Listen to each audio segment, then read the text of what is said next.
the strength of metal.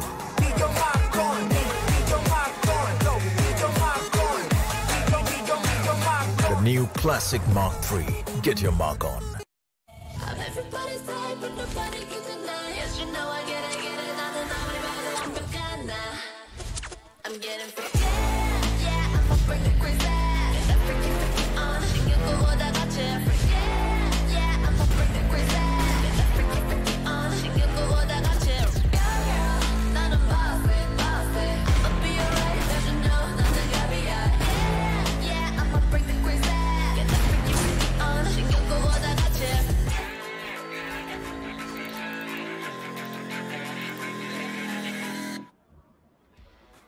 Welcome, ladies and gentlemen, to the Valorant Conquerors Championship, brought to you by NODWIN Gaming, with Gillette as our grooming partner and Talk Esport as our digital publication partner.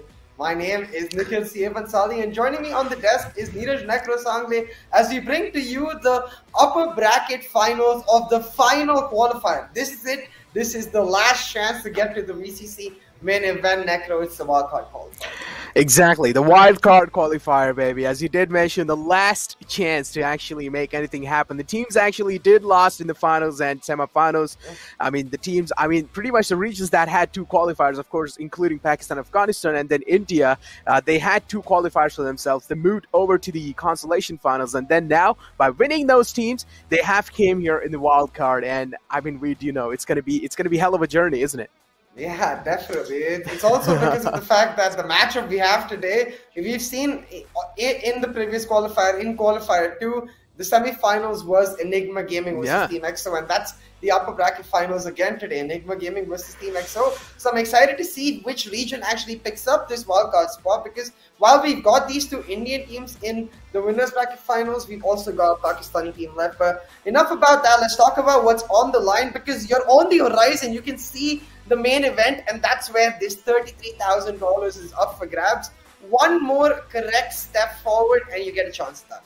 Exactly, as you did mention, one more step forward and you get a chance at that. And of course, there's a lot of things online. That means today, even in the wildcard, teams are going to be really scared. I mean, not gonna lie, there's going to be a lot of mental pressure on them, especially EXO and Enigma. I feel like these two teams are equally skilled. And even in the last time when we saw in the India qualifiers, two of them fight against each other in the semifinals, I mean, I gotta say it was pretty close. Yeah, even though it was a 2-0 by EXO, but still, I mean, gotta say it was really close. So I don't really know what to expect in wildcard, especially imagine all these strategies have been revealed in the India qualifier too. So imagine I'm expecting Enigma to be completely prepared in the wildcards.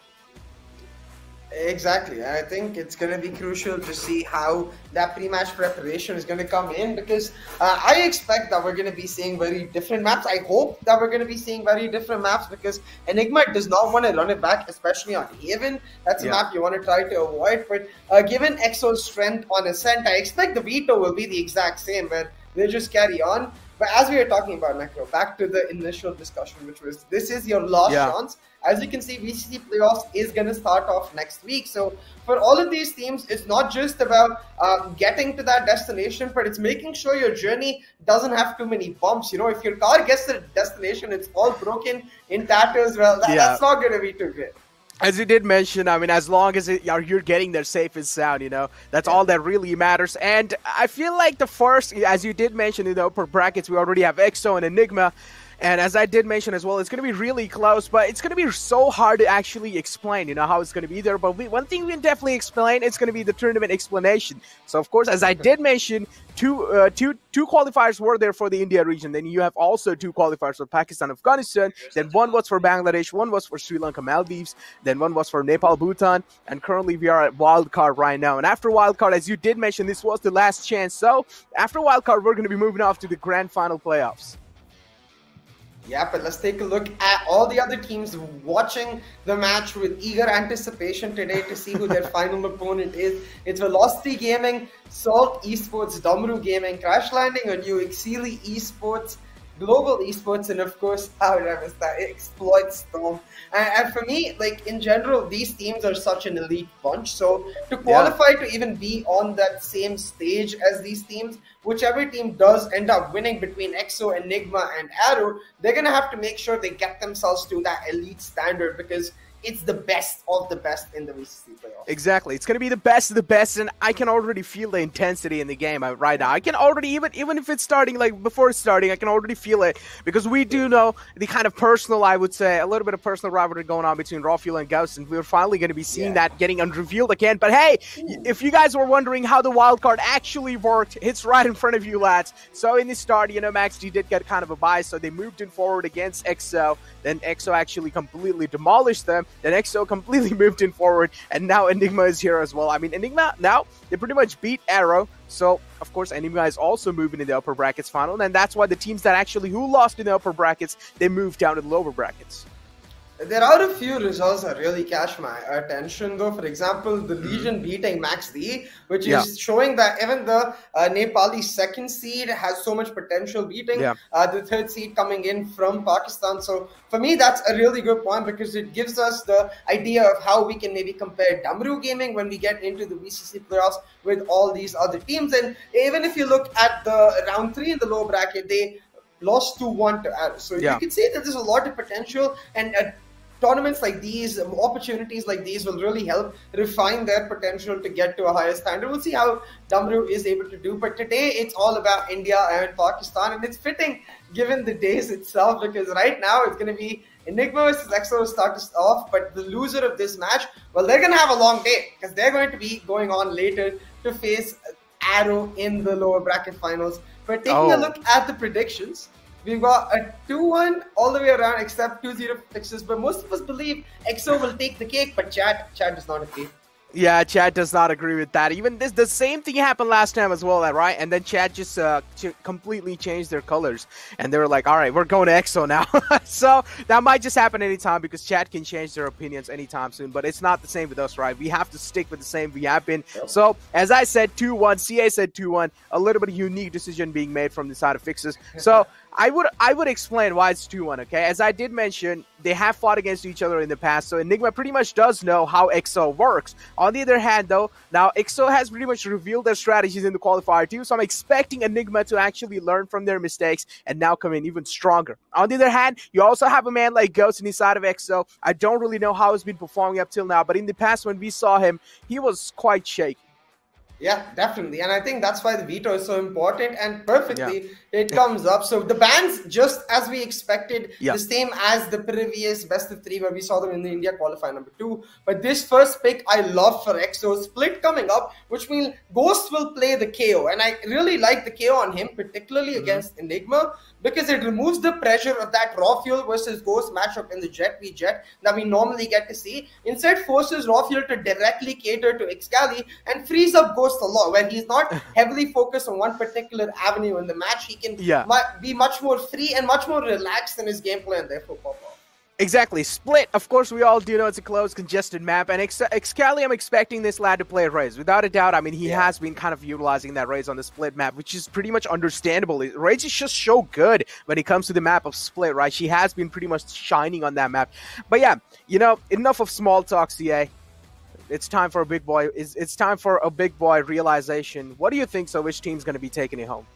I mean, I think it's EXO. In fact, the prediction sheet, I think, I got a little bit messed up, because I was going to say 2-0 EXO. I think it's going to be exactly how it went in the semifinals in Qualifier 2. And it's going to be EXO continuing the momentum. I think the veto perfectly actually gives me a strong argument to end my case, because Split is such a, like, I would say it's such a one map where it goes one way always if you get the momentum going. And for EXO to already have a KO in Split, it's huge. Now, if Enigma have decided to leave it up, they have to have a plan for it. I just really don't want to see Sage Cage or double duelist from Enigma. I might start crying, because that will just be cake for EXO. They're like, okay, this is free. Thank you very much. Yeah, as you did mention, you don't really want to see a double duelist being, you know, pulled out from the side of Enigma, which is understandable, you know. When you do have double duelists, exactly. When you do have double duelists, you already are kind of revealing a massive your mindset, right? You wanna just put the pedal on the metal, but hey, well, it seems like we're having double duelists from the side of EXO, though. That's for sure. Oh. Hold on, though. Yeah, the compositions have changed. It is what I did not want from Enigma Gaming, but this is the big but. Ghost is actually playing the Jet, so all of that freedom talk throw that out of the window right now, because Ghost is picking up the shackles. He wants to push forward and take his team along with him. We'll see if it actually happens, because what's really interesting to me is they play the Sky. So I wonder how this pans out. The Sky tells me that they actually want to play a lot slower than how that double duelist breach composition that we get to see a lot on Split works, where the breach is just like util, entry. The Sky isn't exactly like that. You can play much more like the Sober as you do on other maps, where you have defaults. You use that earthing guiding light to get information and control at the same time, but then you leave a presence and play for different parts of the map. On Split, where the two extremes in A main and B main are so important, and then mid caps it all off. If you have 2 out of 3 power points in A main, B main, and mid, you just instantly win the round. Yeah, exactly. But already starting the day off on a good note here. I mean, double duel is being shown from the side of EXO. This is kind of a curveball being thrown. Even CA did not expect this. We hoped for a KO being pulled out from the side of EXO, but we didn't really see that happening. So I do want to see what kind of variety are they going to be bringing in the game. Raw Fuel, though, what seems like Raw Fuel's on fire already, but Wimp is going to be cooling down that fire not so far after. But instantly, you do have Ghost on the side trying to clear things up. Already the side has been cleared. The spike's being planted. 1 minute, 15 seconds left in the clock. And wow, just like Sky, you know, all the time she can just heal her teammates up, especially in pistol rounds. She's just so impactful. Look at Psydreams as well, stepping up for his team with that Killjoy, getting a kill for himself. Godvex is there in the backline, so he's going to be shutting down Psy, but I also do like the team coordination or team synchronization being shown from both these sides. Trades are happening back and forth, and it's a one-on-one situation now. But hey, guess who's back? It's going to be Godvex, who strikes in huge and takes down Ghost. Beautiful round picked up for Enigma Gaming. It started off quite disastrously because they gave a ton of space to EXO to set up the execute, and EXO did it brilliantly. I think we're going to get to see a tiny replay as well. So you can see the way EXO is set up right here. They're in a really good position. Their health bars are low, but they've got the site and they've got the spike wanted. But in this retake, the elbow contest is too much. You don't need to play that aggressively. You need to try and step back, especially because your health bars are low. That way you can play contact swing, maybe even set up a pseudo crossfire from the 2 corners of the backside and try to capitalize on your area advantage. But they do not. Instead, they peek, and the health advantage comes up huge for Enigma Gaming. Yeah. They pick up the round. But look at this. We always talk about how if you pick up more than 3 kills and a plant, force buy is always good. And EXO, they did all of that. They checked the boxes and they've got the money. They've now got the force buy for themselves. 4 Spectres on the board. It's still heavy shields versus light shields in favor of Enigma, though. We'll see if EXO can make it work. Well, I mean, already off to a good note. That's going to be it, that's for sure. Enigma looking great. That's going to be the Boombot out. But look at that peak being taken with the Boombot. Hika does manage to find Excalibur, but Gops is there to instantly trade things out. So it's a 2-on-3 situation up till now. The defenders do have an advantage. But look at the trades happening back and forth. Enigma, it seems like they're keeping it tight this time. No matter what, they're not going to let any kind of breathing space just let away just like that. And Enigma, wow, I mean, I'm already seeing a lot of improvement. Yeah, definitely. I really like how clear they are on what they want to achieve in a particular stage of the map. Like in the early parts of the map, one big thing you need to do to try and prevent the Sky from taking over is deny these early points of control. And Enigma, they're saying instead, they won't deny the early points of control. We'll wait for you to get on the site, and we'll utilize the fact that the Sky cannot spam flashes the way the Breach can. So the moment they get onto site and this flash is over, Enigma goes to the peak. They get that early aggression in the later part of that early segment and therefore make it really count. And it's especially important with their composition. The Sage KJ really good at shutting down parts of the map, but where you swing on the other sides really makes the difference. Yeah, it does. Look at this though. On the other hand, I mean, we already started the day off on like an astonishing factor, you know. Already surprises were being thrown from the side of EXO. None of us expected them to actually go for a double duelist. But yeah, that was a massive bait being set from their side. Oh my god. And take a look at this. I mean, Enigma just dominating their way through. Excali tried his best to kind of, you know, just kind of support with a little stick there, but unfortunately couldn't really do so. Psydreams is there in the back lines, who's trying his best to fight back. Again, he has given away a lot of sound cues. Unfortunately, Batman is waiting for him to greet there, and he gets welcomed. There's some major red flags going on about the way EXO is executing their composition, because the whole idea of the Sky is slower, more segmented gameplay, but EXO are just sending it every single round. It's like, yeah, let's go. We want some gunfights. And if you're going to do that, Not the Sky, you know. Yeah, but that's true. Let's see if they do end up changing it, because now finally is their buy. Because of the first buy, it was around delayed, and you can see they are much more separated, which signals that we are going to see a lot more deeper playstyles and then mid-round rotations. So let's see if that actually works out, because Rafuel's got his hands on an operator. Now the early guiding light towards the mid, EXO will slowly just start inching their way in as they try to take mid control. Remember when we talked about the 2 out of 3 power points? EXO have got themselves B main, B garage. If they can get mid, that's an easy B side EXO. Wall's coming in through. Things taking pretty chill in the buy round here by EXO, so at least I do like this one. Finally, it does make sense to see the Sky in the composition now. They're playing it really safe. They want to make sure, even if they do make anything happen, it should be as safe as possible. That was a great Tiger to actually catch anyone or get that info out. The Trailblazer did get a decent amount of info. That's why we do also see the lockdown being utilized from the side of EXO. But instantly it seems like that was an actual fake, but Rafuel is ready. Again, he's going to be welcoming them right onto the side here. Oh no, moves away in the right nick of time, and no, that's not really great. Rafuel, you could have actually found yourself one more kill if you just stayed there for even half a second. But now, here we go. The spike's being planted. 30 seconds left in the clock. The spike has been planted. It's a 4-on-3 situation. EXO, they do have a disadvantage, but at the same time, if they're able to hold off their post plants well, that means they are going to be able to pull this round off. And this round is going to be really important for EXO to stop the momentum that Enigma has built over them. The last Seeker was so key. He told them that everyone is towards the A side, so they're holding very deep positions, waiting for them to come in, and it pays off huge. Gopes picks up 3 kills. Blackhawk coming in, huge for EXO, and leaves Rafuel in a 1v3. Now he does find one, the nifty right click, but instantly gets traded out by Excali. Those deep positions, again, that's what I was talking about, because when they execute onto site, one Seeker goes all the way from mid into Wentz and reveals the position of Badman in Wentz. Because of that, they know that there's nobody flanking them. There's only people coming in from A heaven and A screens, and they can hold these deep positions. They don't have to worry about B main. They hold those corners, and Enigma just fall bait to it because they don't have any flashes in their composition to easily clear out corners. So that round picked up for Team EXO, utilizing the early aggression part that the Sky offers, the control very well, baiting out that Killjoy lockdown, and then going for the rotate with their own Seekers. A little early peek did mean Rafuel get first block, but it's okay, because EXO have secured the round.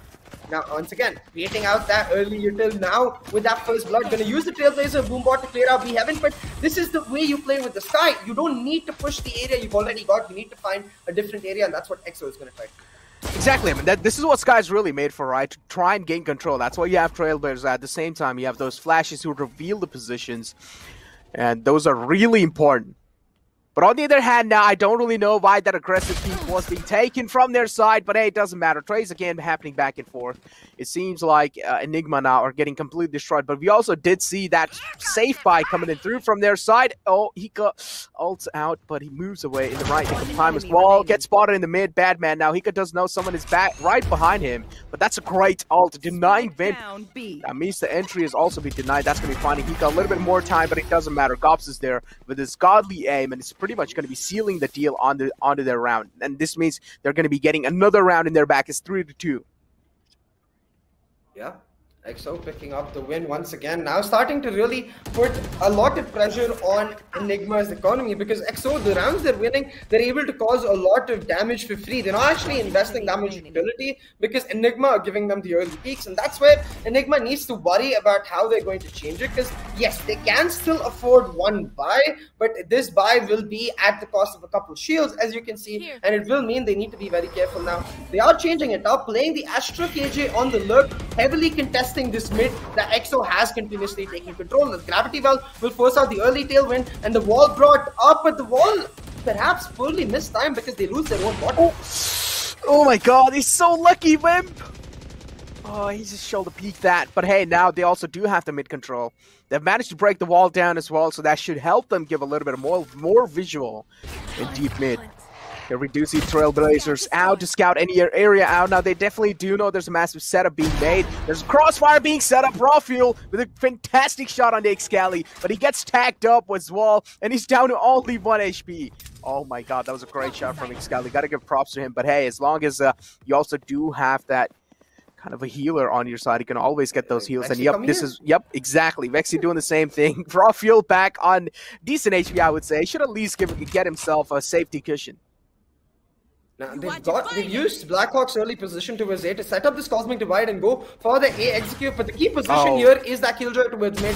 Raw fuel though, very low on the health bar, but he don't care. Finds that first shot, and instantly, because of that, the A execute is off the table. Now, because of that Killjoy's position towards the B side, they can leverage that, try to go for the full-on rotation, but Sai needed to take out the rotations coming in from Enigma, and he does exactly that. Still, the site isn't 100% clear. Like, we can see it's clear, but they don't know, so they got to be very careful about how they approach this, because the time is running out, and Easy finds them. Even though the trade comes out, there's no more time left. It will be Enigma picking up the round, holding on to the most important weapon as well, the operator in the safe hands as well. I gotta say, EXO like did a quite good, like, I would say, execution, but it was just a little too late, right? They just didn't get a lot of time. I would say that was quite a good, that was valiant effort being put from their side. I also did like how much space side created there. But in the end, I just felt like a little bit too much time was being utilized to do that. Maybe in the early off, they can start working around early. That would help them quite a lot to set up the future rounds. Yeah, definitely. Like, in general, you want to keep in mind that you need to keep 10 to 15 seconds aside for normal rotations, in the sense that you're trying not to give information away. And EXO, they started that a little too late. We've seen this from GE2. You want to start around the early minute mark, like a minute 5 seconds, if you want to do the double rotations. But EXO instead did it around the 50-second mark, which meant not enough time left. Now, Enigma themselves changing up their defaults this time, walling out B Heaven, the instead they see mid. So the policy has changed from send everything to hold down mid because of the pick Raw-Fuel was able to get. Now instead they're going to hold Raw-Fuel towards the A side with that Killjoy, playing on the fact that they've got the Cosmic Divide that they need to reach. So you did mention they do have the Cosmic Divide available as well. Even if it really comes down to getting that retake done. Excali has given his position away in Vents with that jump.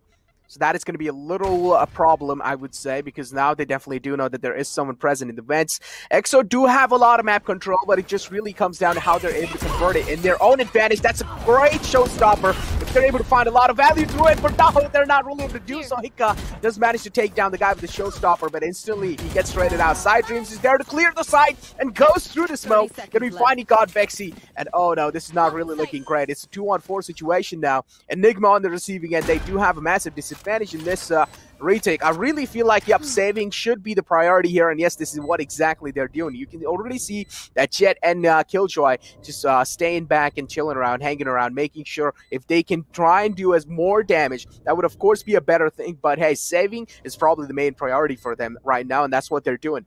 EXO, they don't really have any clue what they're exactly up to, so Enigma, they're just going to be holding their horses, maybe try and get those exit frags, but as long as they're able to save both of those guns, that's what really is going to be mattering a lot, because they have had an operator.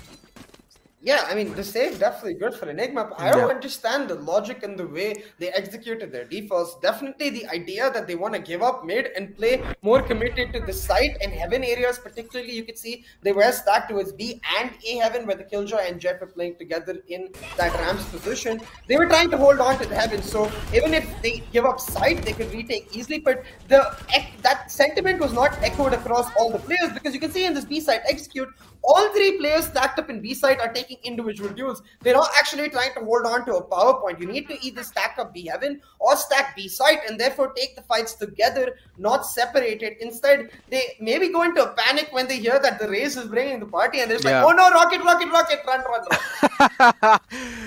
I mean, I'm pretty sure that's not how pro players do calls, but that's what I also do as well. Right? As soon as I hear, as soon as I hear the showstopper being utilized, I just run off the site. I'm like, all right, it's fine. We can probably do a retake. Let them have the site. We can do a retake. But look at that quick shot! And whoa, what are we seeing? Batman's turret making it work as well. Raw-Fuel seems unstoppable. And what's going on? The turret as well. He's like, okay, I'm gonna join the fray here. Turret joins in, gets himself a kill, and now it's a 2-on-5 situation within a blink of an eye, and we're down to just Ghost trying to clear as much as Heaven as possible, but there is someone waiting, and yes, it's going to be God Vexy, but instantly now God Vexy decides to kind of give Ghost that breathing space. He wants Ghost to kind of walk straight into the CT side here. This is what Ghost is going to be trying trying to do. He's getting greedy. I really feel like, yep, he should not be overextending at this point. Oh, no. But just because that turret, his position has given away, and this is absolutely massive raw fuel. As I did mention, this man just seems so unstoppable, finds himself a third kill. And I gotta say,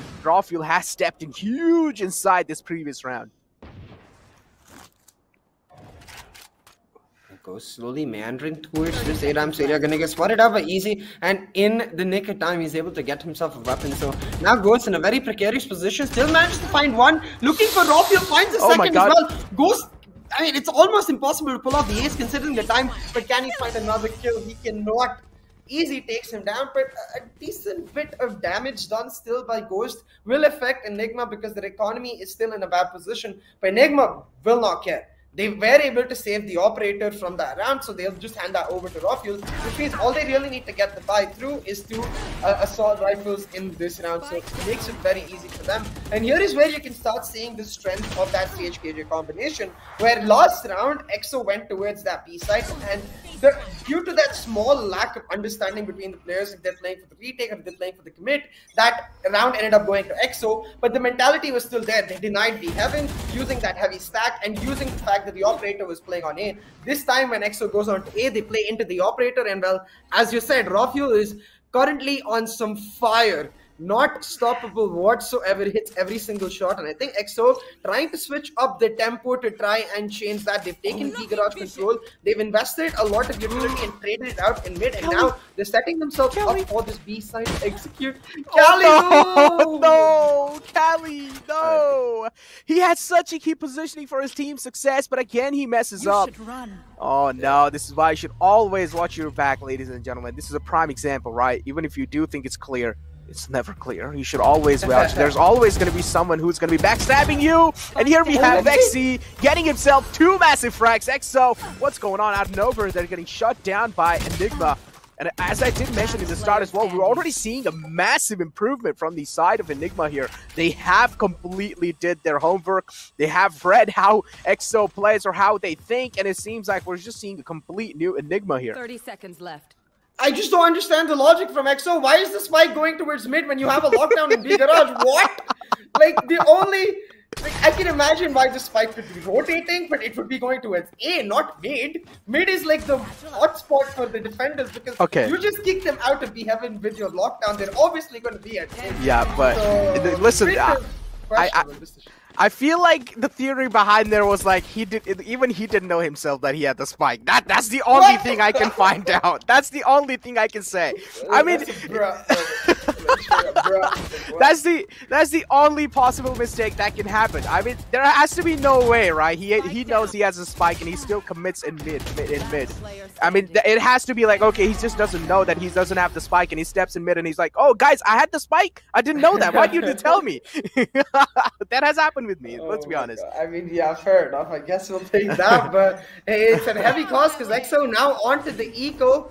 Enigma will be looking to maintain this momentum. It's very important, especially because Enigma, their composition is much more defense-oriented. So if you're able to secure a strong first half, then you set yourself at a good pace to play much more slowly in that second half. And talking about strong first halves, raw fuel certainly had one today in this first map.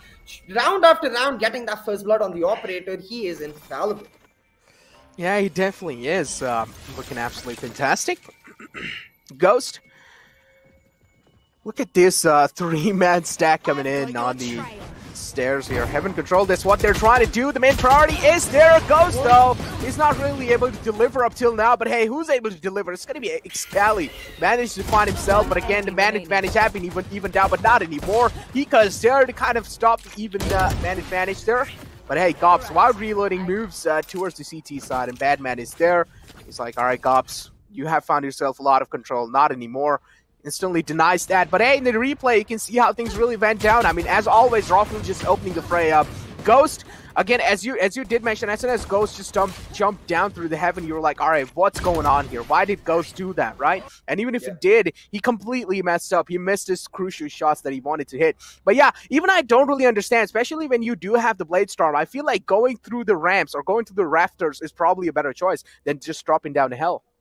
I mean, I get the idea of dropping down to hell if you're playing around the Seekers, but then if you're doing that, that's way too early to be dashing in. You need to like give the Seekers a second to let them get to the particular positions that the opponents are. And this is again where I come back to the Breach versus Sky discussion. EXO are, when like they have the right defaults with the Sky, but when it seems like those defaults are now working, they're like, okay, we don't know what to do with the Sky anymore. Let's go back to playing like a Breach, because the same execute, if instead of a Sky's ultimate, if you have a Rolling Thunder, what Ghost did is absolutely perfect, because he gets into sight on time to catch out the stun players, but the Seekers are not as quick as the Rolling Thunder, so you need to be a lot more careful, and they need to manage the pace of their gameplay accordingly, because that's the biggest weakness with Sky. If you're not playing around her like style and her pace, then you will realize that either she's going way too fast or you're going way too slow.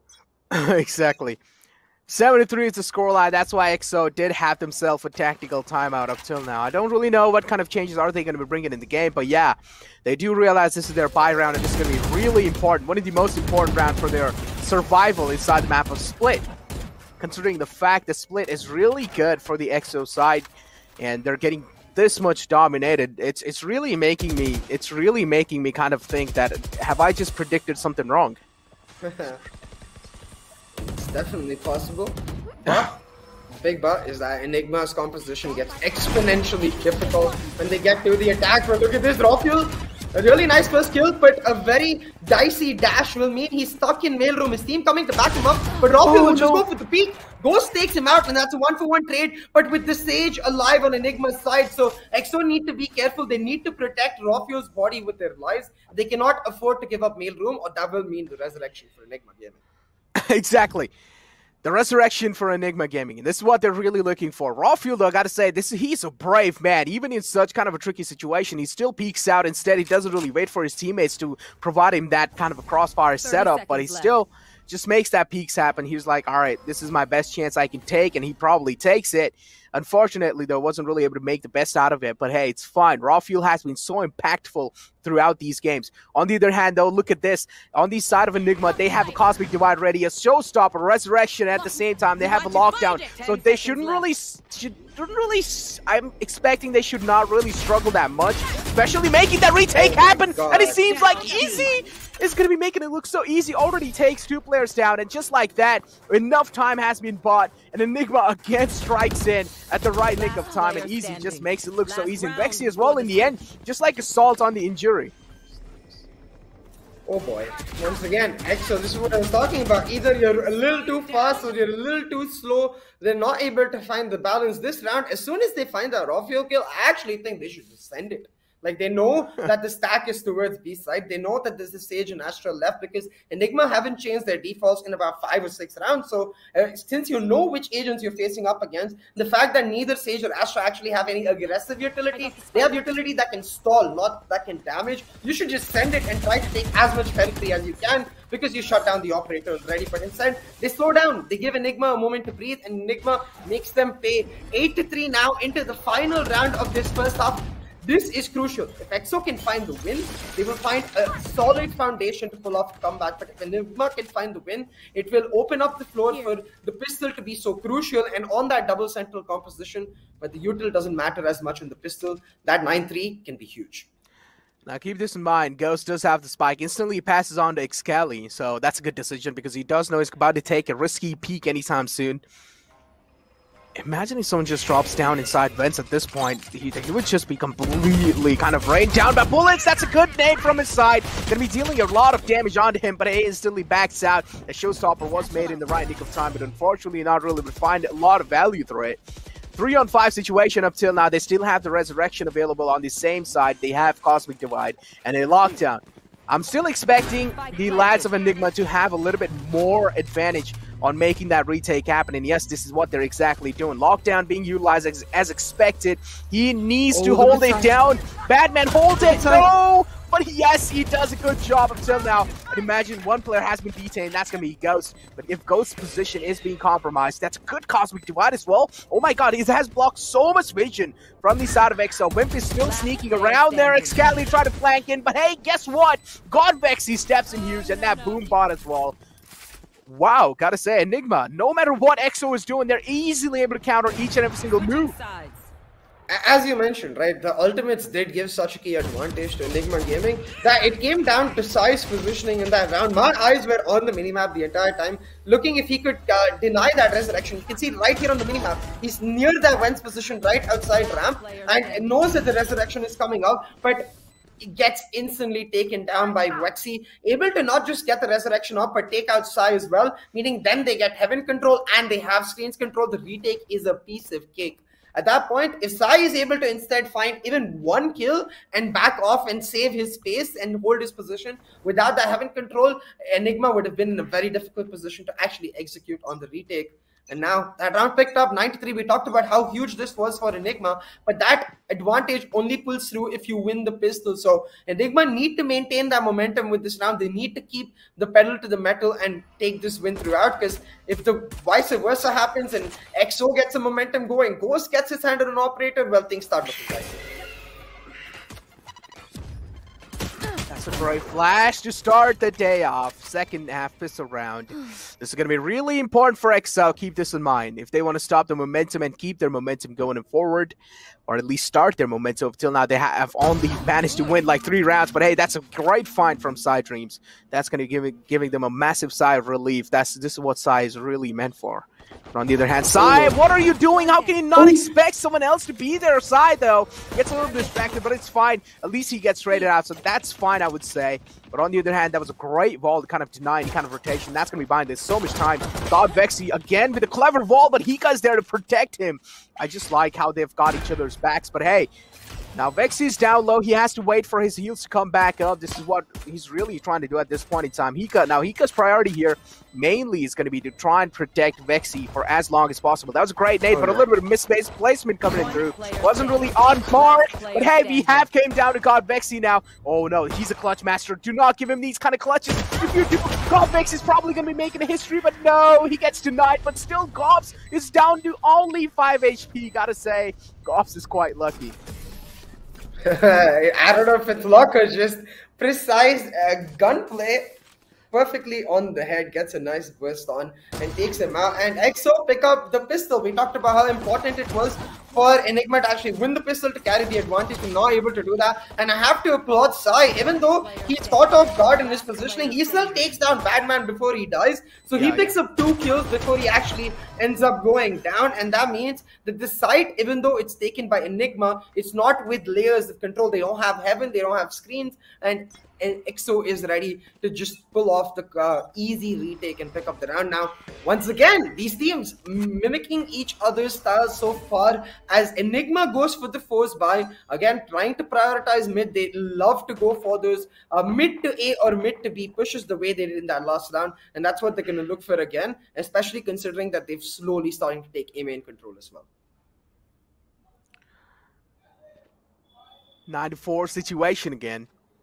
EXO, the pressure is on them, but hey, they have won the pistol round, so yeah, there's a massive chance that they might just be able to take this. Oh, a little mistake coming through, but it's fine. Wimp, though, is able to redeem himself back, is able to retaliate back, but it doesn't matter. Rafiel and Hika are there to kind of make a lot of things happen, or to kind of change the pace in their favor. Wimp, that was a precise shot, gotta say, onto Vexy. Even with the Spectre in that range, gotta say, that was a great burst coming through.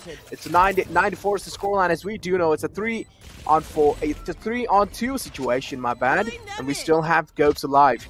We have seen Gopes kind of in the past make some insane play or insane clutches to happen, but this net is just going to be denying so much time and just buying so much time for Enigma. That's a great concussion. Going to be forcing out anyone from the elbow. Gopes slowly, steadily moves inside with the help of Sai. Now here we have Gopes challenging a fight, and oh my god, that's a great spray transfer. As Sai Dreams as well from the back has Gopes' back, and he's going to be taking down Rafiel. Wow, as you did mention, no way. I mean, I know Blackhawk, or Gopes as he is now, does this very often, but the simple coordination of this retake, I hope we get a replay of it, because the idea where, because of that nade, the nade that comes through, they're not able to early push elbow. So instead, they wait for that concussion, wait for Sai to drop down, then the concussion comes down, and Ghost uses that pressure to wrap all the way around, while Sai is coming through from an extreme that they're not expecting.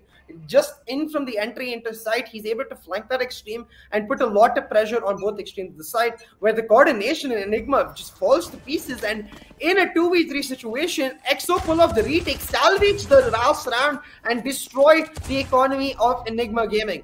Now, this is where the composition for Enigma starts to get real difficult. If you don't have the initial momentum, if you're also not the first ones coming online, then you have to rely purely on gunplay. And against a team like EXO, well, that's easier said than done.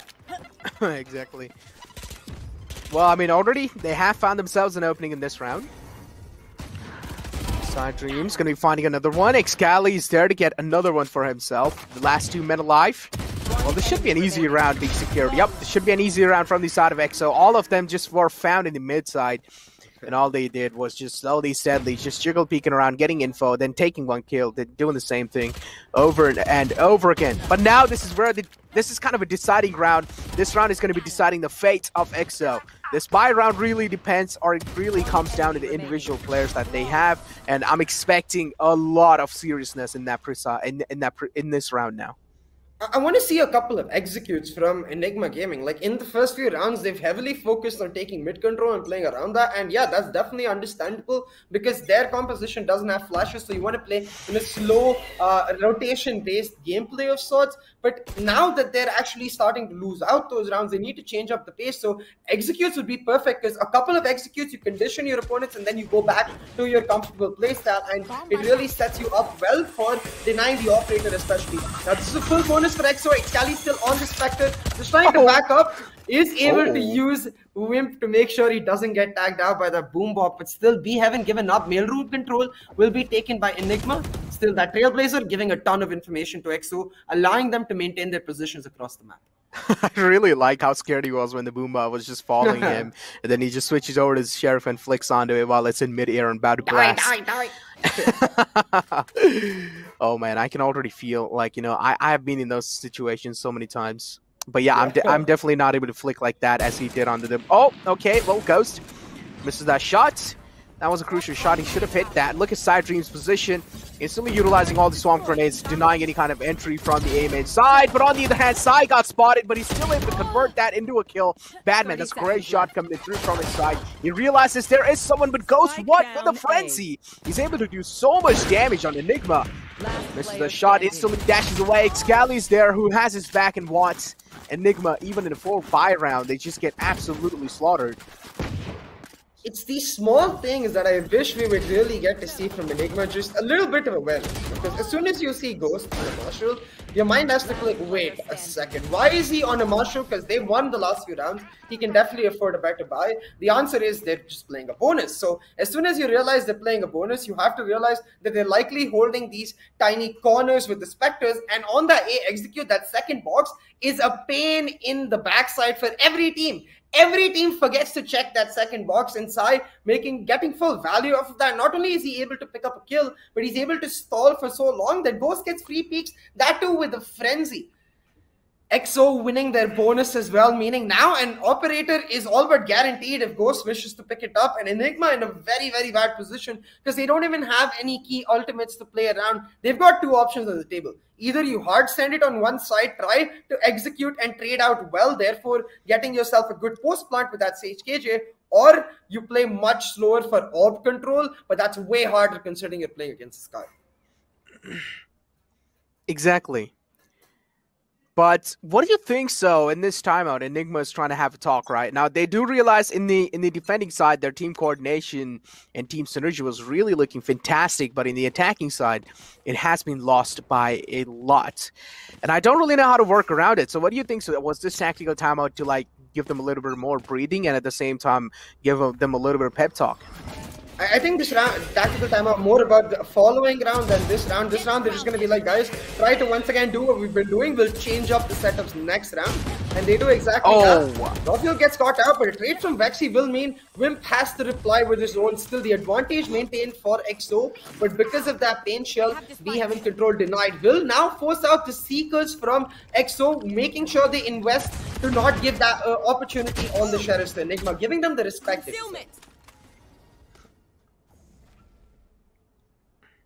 Right there. Enigma now taking things really calm for a while.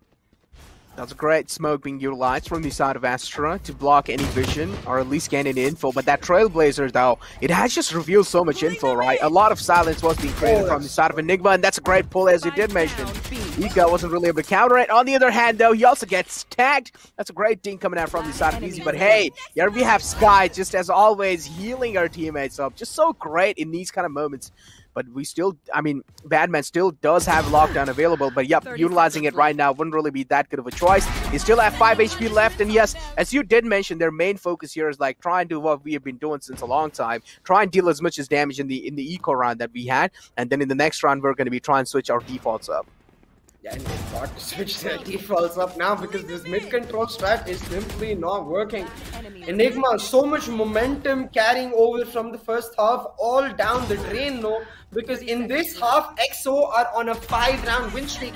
From 9-3 to 9-8 now, XO have dominated on the defense and have continuously put the pedal to the metal as they look to wrap up their first map pick. Now, you see, the operator has come online on Ghost, and now his position dictates the default. He went for the mid peak, but has forced out to instantly dash. Will mean now towards the B side main especially, they're gonna have to be careful because without that mid control, the next focus for Enigma does become that B main, and they play that perfectly. Ghost once again dropping the spike carrier in garage. Okay. Well, I mean, at least Enigma does have a little bit of more ultimates to kind of back them up, but unfortunately, the big man or the big boy is not anymore in the game. But God Vexy, though, finally getting Easy back on his feet, but Excali with his showstopper is going to be stopping that resurrection now. That means, well, again, the Astra is not alive anymore. That means her Cosmic Glide won't really be utilized. On the other hand, though, Hika does manage to find himself an entry. Was able to find the second one, almost does find the third one as well. But Vimp manages to escape in a sliver of health. It's down to 48 HP. They've already found themselves a side control. Just trolling onto the side. Raw Fuel there as well to shut down Vimp. And now it's a 1-on-3 situation out of nowhere within a blink of an eye. Jet, it's down low. Raw Fuel is going to be the man utilizing the Jet. I'm expecting him to get healed, but no, instead he heals Badman, which is fine. Side Dreams to 1-on-3 clutch. I don't really know if going for this one is going to be a good idea. I feel like saving should be the main priority because 1-on-3 clutches, I don't really know if you want to risk the only Phantom you have, and yep, that's a great double peek as well.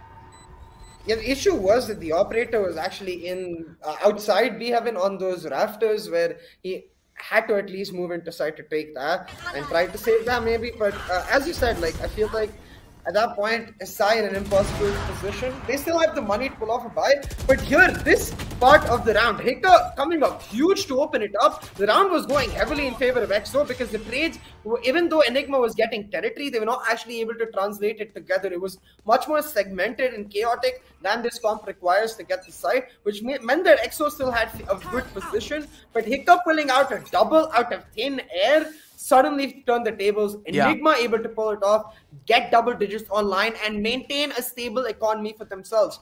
Now, once again, gonna switch it up, go back to the standard style. We talked about this. It's just about changing it for one round, then going back to your initial defaults to keep up the pretense that you can switch whenever you want. Enigma, with this mid control, they're looking for that mid to A. They've tried some pistol once again. But instead, full rotations coming through. It could just be the Cosmic Divide and lockdown unless they take a side. Oh, already starting off on a good note there. Ghost finds one. Easy gets shut down easily. And again, I don't really know. The Cosmic Divide can be utilized to get a side control, and he's the only man who's falling down over and over again in the start. And you don't really want that to happen. Even if you don't even have Resurrection at this point, and you cannot really utilize the Cosmic Divide now. And that's just such a main key in gaining the side control. And at this point, if you just don't really have a Cosmic Divide, you will like surely have to play the aim game because you also don't even have any smokes left in the team anymore. You will have to rely heavily on that aim game. this lockdown setup and being a Raj, a triple stack for EXO, but they're not willing to give it up. They're just holding on, and they have that B backside area cleared out. Gopes finds one. The trade comes through, but it doesn't matter because the lockdown time has been saved. Now the showstopper to clear out the side for Enigma. Hika actually able to get them into a really nice choke point and pick up one kill onto Wimp. Now the KJ lockdown coming through, but they can't push in. They're denied by the wall and by Hika's position, and this is going to allow more than enough time for Enigma to get into post-match. Rob, you're trying to dodge the lockdown, but that's not how it works. But you can't just hug the wall and try to get through. No, I actually thought he thought that could be a safe zone, but unfortunately there wasn't really. Vexy tried his best to clutch that situation out, but unfortunately gets shut down by Side Dreams. And yeah, I don't really know why they're crucial, man. Easy is peeking all the time, the first, because he needs to realize you are really important for your team, Easy. If you go down, that means your team doesn't have anything to block the enemy team's vision out. You don't have smokes, you don't have Cosmic Divide. Now imagine how are you going to be able to execute a site if you just don't have smokes to do that. Exactly. Like there's two ways that could go. Either your team is committing to mid to A and they have Vents control. That's why you're peeking ramp so that they can swing on your peak. But they weren't doing that. They were all grouping towards A, which the second way is now just put up the Cosmic Divide. You don't need to peek without putting up the Cosmic Divide. Putting it up early means that your KJ in Badman gets to get to that A main position and set up the lockdown. Without that Cosmic Divide, they have to go for full rotate and they play into EXO's hands. Now, once again, they try to take mid control, but this is not going to work for Enigma because they have no way of actually forcing. They trade out a bunch of utility, but EXO more than happy to just play committed onto side because they always have the sky to just pull back, play with those flash runs, retake. But if they find the kills in the way they want, then they don't have to do that. Oh, Wimp misses a lot of shots. I don't know why he didn't really reposition himself there. But hey, as long as they have got themselves the side control, that's what really matters. And as you did mention, Gopes, 2 massive frags for himself. But hey, the man advantage now has been evened out, so at least they should be looking great for now. But Raw Fuel does manage to drive by one, but oh no, he utilizes the Cloud Burst in the wrong time. And Excali just peeks out in the right time there. Again, a great fight from Ghost. This can be absolutely game-changing, and yes, it is. Now, God Vexy has a massive burden on his shoulder. He needs to carry his team, at least in this round, to victory. And I really feel like doing so is going to be one of the most toughest tasks. Well, just again, EXO just does seem so coordinated in the second half out of nowhere. Yeah, it's the tiny things that matter. The fact that they, as a 3-man unit, only split up Ghost, who's on the operator, has his eye on the spike. Man, that even though Vexy got the opening kill, because they're using the buddy system, he doesn't actually get to pop the resurrection maybe, or try to find isolated 1v1s. Instead, gets instantly traded out. And the round picked up for Team EXO, who have now evened up the scoreline. From 9-3 down, they've in this second half maintained a scoreline of 7-1, broken Enigma's economy as they look to take the lead. And this is why I wasn't fully convinced, despite Enigma's strength in the first half. With this composition, the attack can be a nightmare, and that's exactly what Enigma is experiencing right now. This time going to change up their defaults, playing much more defensive, mocking this B-main aggression. Gopes goes down, but Ghost is able to trade on the other side of the map. It's up to Badman to try and find Excali right here, but the Boombot is that Raven's friend. She will make sure it doesn't go down. Instead, Sai will take down Badman, secure the lead for Team EXO. That was a good pre-fire from the side of Sai. He did realize he did hear those footsteps coming in through, so he was ready to just fire on all cylinders. On the other hand, Vimp's position, he has an off-angle held. He manages to find both of them just that easy. The B rush has been completely denied. One last man's alive. It's going to be Hika. But hey, I mean, his position is pretty much compromised as well. Ghost is ready for him to straight out peek in his crosshair, and Ghost just so quick to react. Yeah, the tiny angle he's holding too, right? If I'm holding the angle, I'm terrified. I'm like, what? I have to react in that little bit of space and time, but Ghost just like, nope. It's also really interesting because of the way it plays off with your mind. We've seen a lot of different pros experimenting with different colors in the game they play, different resolutions, but even the way they hold angles can be very key because the angle he's holding, it's wall on either side, and the minute the middle part changes color and becomes something else, your brain just goes to shoot. And that's where your reactions become that strong, when you're able to use the environment around you to supplement its speed itself. So I don't think Ghost knows he's doing that, but naturally coming into him shows the talent of the young gun he is, you know?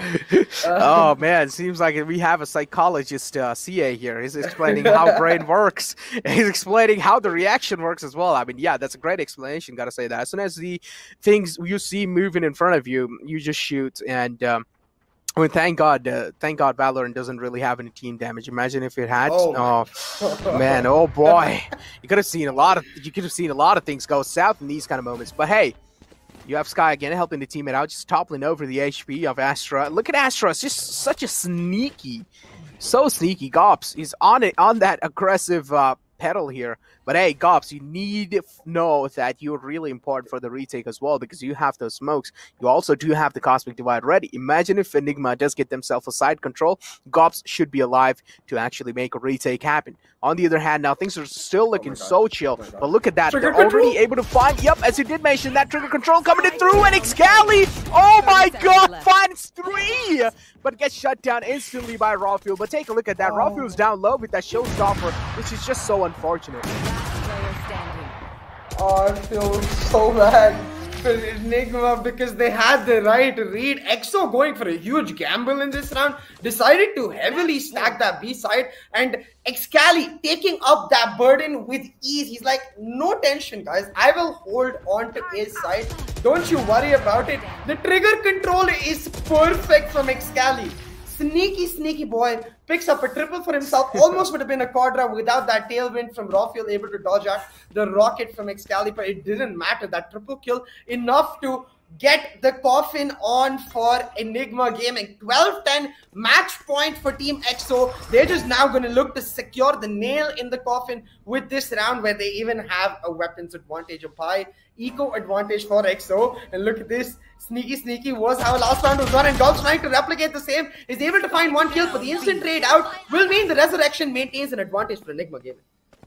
As you did mention, it is definitely an advantage now. The man advantage there on their side. The resurrection is just so good most of the time, but no. Well, the man advantage gets evened out again. Ghost strikes in at the time where his team needs it the most. That's a great flash as well, but not really able to work around with it. And here we have Ghost missing all of his shots, but hey, it doesn't matter. He was a flying bird in the sky who gave his teammates the freedom. But Wimp now is there to kind of trade things out. And yep, that's going to be EXO sealing the deal on the first map. Wow. I mean, I think it's just perfect that Wimp ended at that map, so we got to see that bull animation come through, because the stomp was what that second half was. From 9-3 all the way to 13-10, Enigma won a grand total of, wait for it, because this is legendary, you have to wait for it. They won 1 round. Oh my god, like Enigma just got thoroughly demolished by EXO in that second half. Oh my god. Again, it comes down to the compositions. We saw this even in the India qualifier too, Necro, where the composition difference for both of these teams really ended up having a heavy say in how the results showed. Yeah, and I also got to point one more thing out. In the attacking side from Enigma, we didn't really see a lot of executes coming in through. Let's be honest, we didn't see any executes there. We didn't see the right utilization of the smokes. I was mentioning this over and over again. I was like, dude, easy, you need to stay alive. You're really important for the team. You need to make sure you're smoking those crucial corners out. You're smoking those crucial angles out. Yeah, in the CT side, when they get the B control, we did see the Sage Wall and smoke coming in through. But that's not the only thing you need to do. You can utilize those smokes in so many different angles and try and give your team an advantage. We just didn't really see those uniqueness coming out from their side. On the other hand, yeah, I gotta say, one thing we definitely know is that attacking side on both these teams is weak. I don't think it's necessarily weak. I just think it's weak because for EXO, they were trying out a newer composition, I think. So they had the right ideas. We saw the defaults were good. They always took B garage control. When they were playing for mid control, they didn't necessarily default to one type of mid control the way Enigma were doing, but they were always looking for the mailroom fight. EXO were always willing to switch it up where they put the guiding light or when they pop the trailblazer. All of the right things. It was just about the timing. I feel like they haven't got enough practice to understand those niche timings between when the ability pops and when the dash needs to come in for Ghost. So I think they will refine the effort. For now, they'll just be happy they picked up the win, because going into the second map especially, this is the terror, because this is the map where EXO were able to pull off an insane win in the last matchup between Enigma and EXO. So there will be some hidden demons, you know, for Enigma in the closet going into Iceball. Yeah, I mean, just like a curveball was being thrown from Exo. And as you beautifully pointed out, yeah, there was a kind of lineup change. As we did see, we expected Ghost to kind of pick that KO, but like instantly he switched over to Jet, which, I mean, yeah, he is pretty comfortable playing that. But again, on the map of Split, we didn't really expect that coming in through, right? So that's what they did. So I'm giving them a little bit of edge, right? All right, so you guys used a new composition, so I'm expecting, okay, it's fun. You know, you guys were kind of let loose in the attacking side. A little bit of team synchronization was left out, but it's fine, you know. In the defending side, you guys redeemed yourself. That's what really matters. On the other hand, Enigma seemed completely lost. They just didn't know what they were doing. On the other hand, their controller was just taking those risky peaks. And Rafuel was playing really safe as well. We did see him sometimes, you know, not really going for those aggressive peaks. Yeah, he was taking, but then as well, he was also being a second fragger, which I didn't really understand. And yeah, a lot of questionable movements were being made from both these teams, but it's fine. The first map has been sealed by EXO, but I just really want to see what they have planned for us in the future maps as well.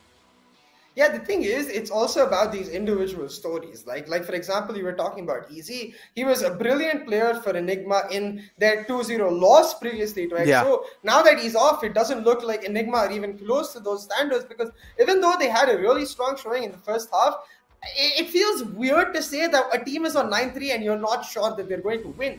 You know, that's something very weird to feel. And that's what I felt after the first half ended. Like, especially after the pistol in the second half went in the way of EXO, I'm like, okay, Enigma, very well done, but I'm still not sure. Where it's not like you're wondering if there's going to be a comeback, you're wondering when there's going to be a comeback. And because of that, Enigma, they need to try and pull back that confidence for themselves, because that's how I think the confidence will come back even for the people watching, where they don't have their players on the right note here. But on that same regard, Ghost, for EXO, I love the fact that he's on that Jet, because the ideology when you're looking at Split is simple. The KO definitely better, but Ghost, I think, way more comfortable on Jet, and EXO letting him play the Jet shows that they have confidence in him. They're believing in him. They're giving him the support and motivation required for him to grow. And he certainly is still not a pop-off performance today, but way better than what we saw in the India qualifier to semifinals. Yeah, as you did mention, way better. I mean, we are seeing a massive improvement from both these sides. Let's be honest, from Enigma as well in the first half, it did really seem like, yeah, they have worked their way through. They are trying to understand how EXO plays. They did tackle each and every single down, but yeah, fell completely apart on the attacking side. But gotta say, God Vexy from the side of Enigma as well was doing such a great job. I gotta say, he was one of the impact fraggers in that previous map of Split. He is definitely feeling himself. He's definitely feeling good. And as you did mention, Easy wasn't really having the time of his life. I mean, there were some moments he did some flashy plays, but hey, not really enough, as we saw in the previous qualifiers, right? On the other hand, you have the team of EXO. Now, Copes, as always, is just so consistent. And what do you think so? Like, what do you think so? Copes, at the same time, he's able to kind of help his teammates out with the controlling. At the same time, he just makes those risky plays happen. So what are your thoughts on his play style? I mean, I think it's just the fact that this is one of South Asia's best Astra players, like without a doubt, top 2, I would say. And inherently on her best map, which is Split, he gets to just perform out of his mind. And about your question, I think it's a lot to do with the fact that he actually plays the anchor role when they're on their defense, which means he gets to take those peaks. He's a very confident player, formerly a duelist player, so you can see very confident in his ability to win those individual peaks, individual engagements, and that's where a lot of those skills come through. And they're crucial because most of them actually happen in the mid-round, around the 1 minute 15 to 45 second mark, where the team is deciding where they want to go, and the defenders are wondering, are they going to go here? Are they going to go there? Not only does he find his team an advantage, but he also finds them crucial information. Exactly. As you did mention, he also does find his team that crucial information. And in general, Sky as well, just such a key kind of player coming in through, right? Yeah. Sky always just kind of helps your teammates out with that trailblazer all the time as well. Yeah, definitely prefer. Now, that was the end of map 1 of this best 3 series. We'll take a short break and be back in a jiffy with map 2. Don't you go anywhere. There's more Valorant action to come.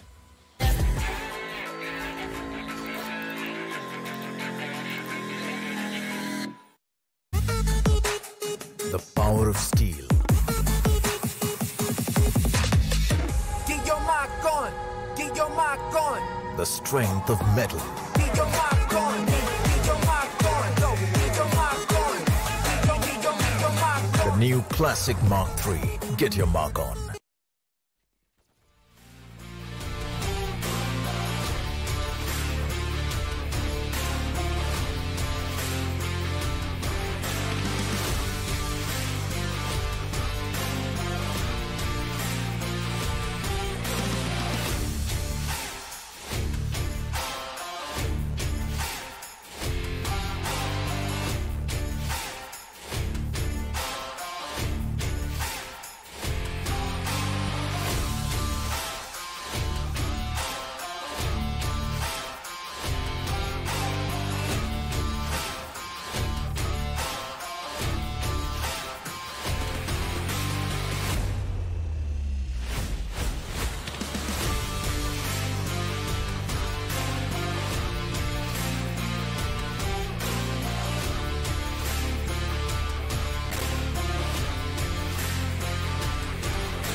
get it freaky. Yeah, I'ma bring the crazy. Get that freaky freaky on. 신경보다 같이 freaky.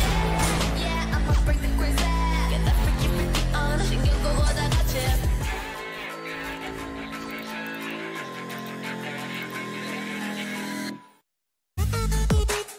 The power of steel.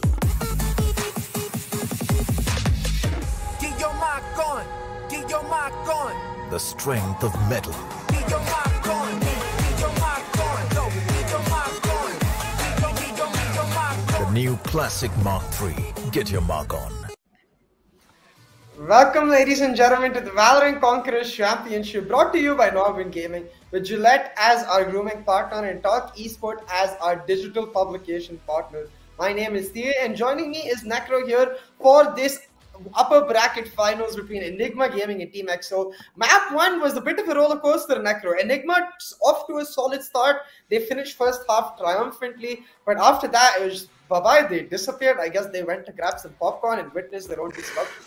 Yeah, as you did mention, they just didn't really seem present in the game. You know, no matter what they tried to do, EXO was easily able to read it. It was just the same thing in the first half, right? Enigma was able to read everything that EXO was doing, and then in the second half, Enigma was getting read easily. We just didn't really see any executes coming in through. No one even tried to fake anything out. Like, it just seemed like a normal, casual gameplay. It just seemed like a normal competitive gameplay being shown from the side of Enigma, and EXO was just able to easily dominate through. But on the map of Icebox, which is upcoming, of course, it is a pick made by the side of Enigma. So now I'm expecting them to actually step their gameplay up way much more, because after that first loss in the map of Split, they're moving slowly and slowly closer to the lower brackets. That means if they do, they're going to be facing off Arrow.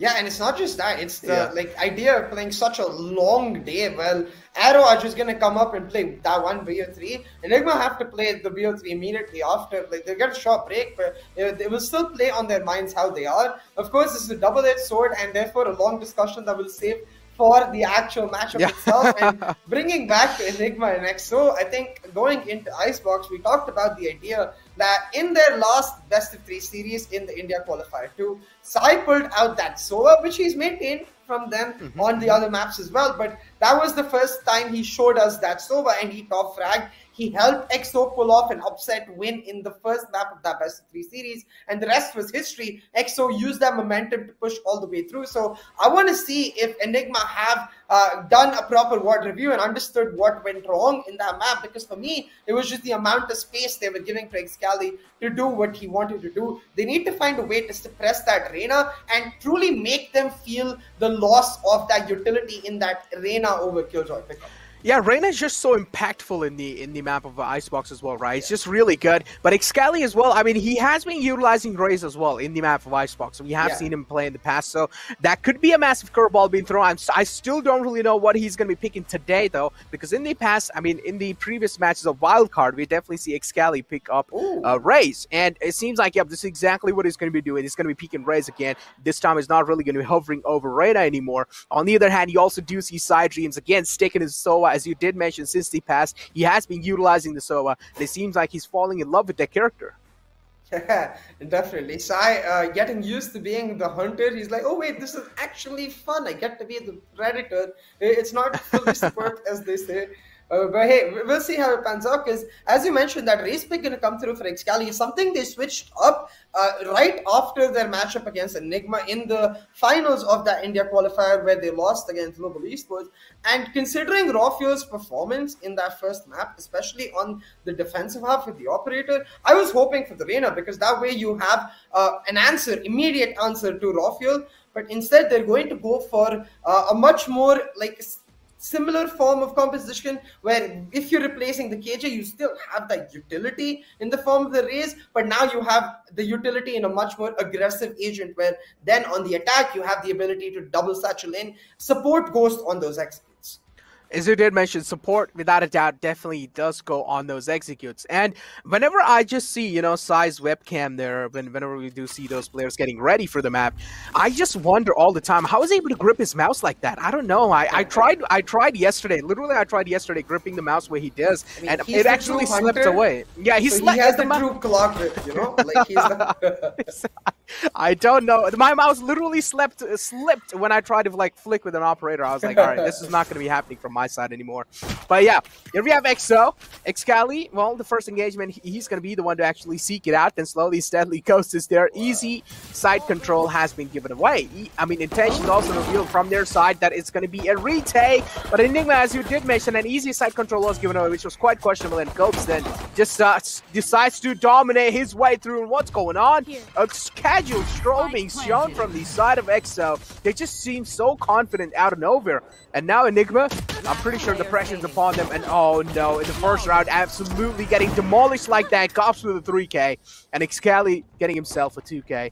Oh my god, what just happened? They just got strolled on. Yeah, and that's such a like insulting thing, you know. Like if they got demolished, I'd be like, okay, fine, like fair enough, like hard execute all that. They literally just got strolled on. XO just casually walks in. They're like, oh, okay, free site. We'll put a deeper wall and keep pushing. They keep pushing. They get free control over halls and they pick up kill after kill. Do we need to send a crate rebels over to Enigma's bootcamp or something? Because they are kind of caught sleeping with that round. I'm not sure what's going on because there was no even retake wall. There's no reason for them to even go. This time, the eco for Enigma, they do have that retake wall, but they're being much more aggressive. Already mid pushed in by the Killjoy. Badman on the B long push has taken Garage. So now they know all of XO committed to this A side execute. It's up to Rawfuel to buy as much time as he can. As you did mention, it's up to Rawfuel now to try and buy as much as time as he can. Wimp with that wall can be finding himself a little bit more time, but oh, instead he just has to peek out. And he's going to be planning for another day. But Side Dream's going to be finding himself those kills with just a Ghost. Again, getting strolled on. But it's fine. Now the upcoming round is going to be the one which is going to be the most important one. Because that's going to be the decider of the fate for Enigma. Because the way XO has started the day off on the map of Icebox, even though it was a pick being shown on the side of Enigma, it's looking really tough. Let's be honest, Enigma, they're able to kind of, I don't know, are they going to be able to set the momentum? Because the way XO is just dominating their way through from the pistol round up till now, it's looking really tough. But yeah, the one thing they definitely do have an advantage in is without a doubt, it's going to be those full buy coming in from the side of Enigma. That means they have Vandals and Phantoms now. Yeah, they've got to be very careful though. They can't afford to lose these because it's a full bonus from XO. So if XO even managed to get 2 to 3 weapons off, that's a very good round for them.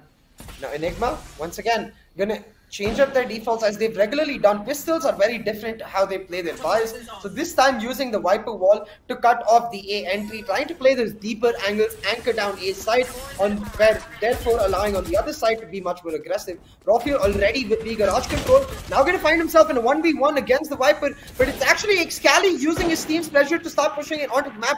Gopes holding on to the flank while XO push in, and XO still have the advantage. And now with that flank denied, they even have the option to just go for a full rotate.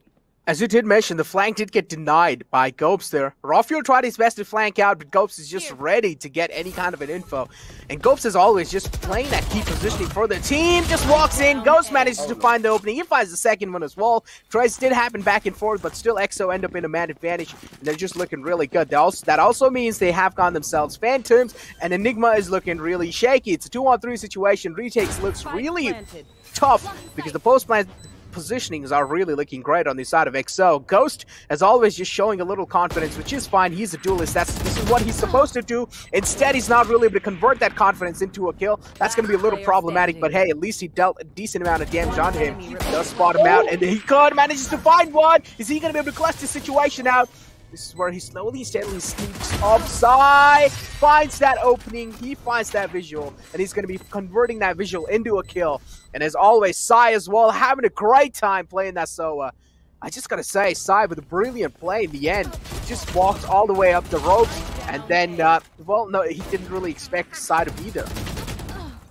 Yeah, just beautiful gameplay from EXO as a whole. And I feel like from Enigma, they're starting to really get suppressed in the way they want to play. They're starting to get denied, and you can see the lack of confidence clearly showing, where I feel like even though Rafiel's flank got denied, I don't think he's the sort of player to just give it up. I feel like he's the sort of player who would keep going, but right now, without that confidence, he did not keep going, and they had no inclination. EXO just held on to their positions and went for the late execute, and it panned out beautifully because that was just the bonus. Enigma losing this buy round will mean 4th round now in this map, and still no operator for Rafuel. Round by round, they're losing parts of their key win condition, and given the fact that it's already 1-0, it's starting to hurt them a lot. Look at this Elon control given up for free Ghost, translating that into a kill, but Vexy on the other side does manage to take out Sai, so it's a 1-for-1 on the map. Yeah, that was a great shot from the Marshall there from the side of Vexy. As I did say, Vexy is definitely the one who's stepping up now instead of Easy. Easy's kind of having a chill pill at this point. He's taking things a little easy, but he needs to step himself up as soon as possible. Excali there, taking out the Viper. This is going to be absolutely massive. The B control, look at that. I mean, Ghost is already able to kind of find himself B control. Now, this is the exact strategy that Global Esports uses, right? Ghost is kind of playing like, here we have, but now finally, Ghost is able to find himself such a map control. He's able to flank all the way from the back. He's left. able to wrap around.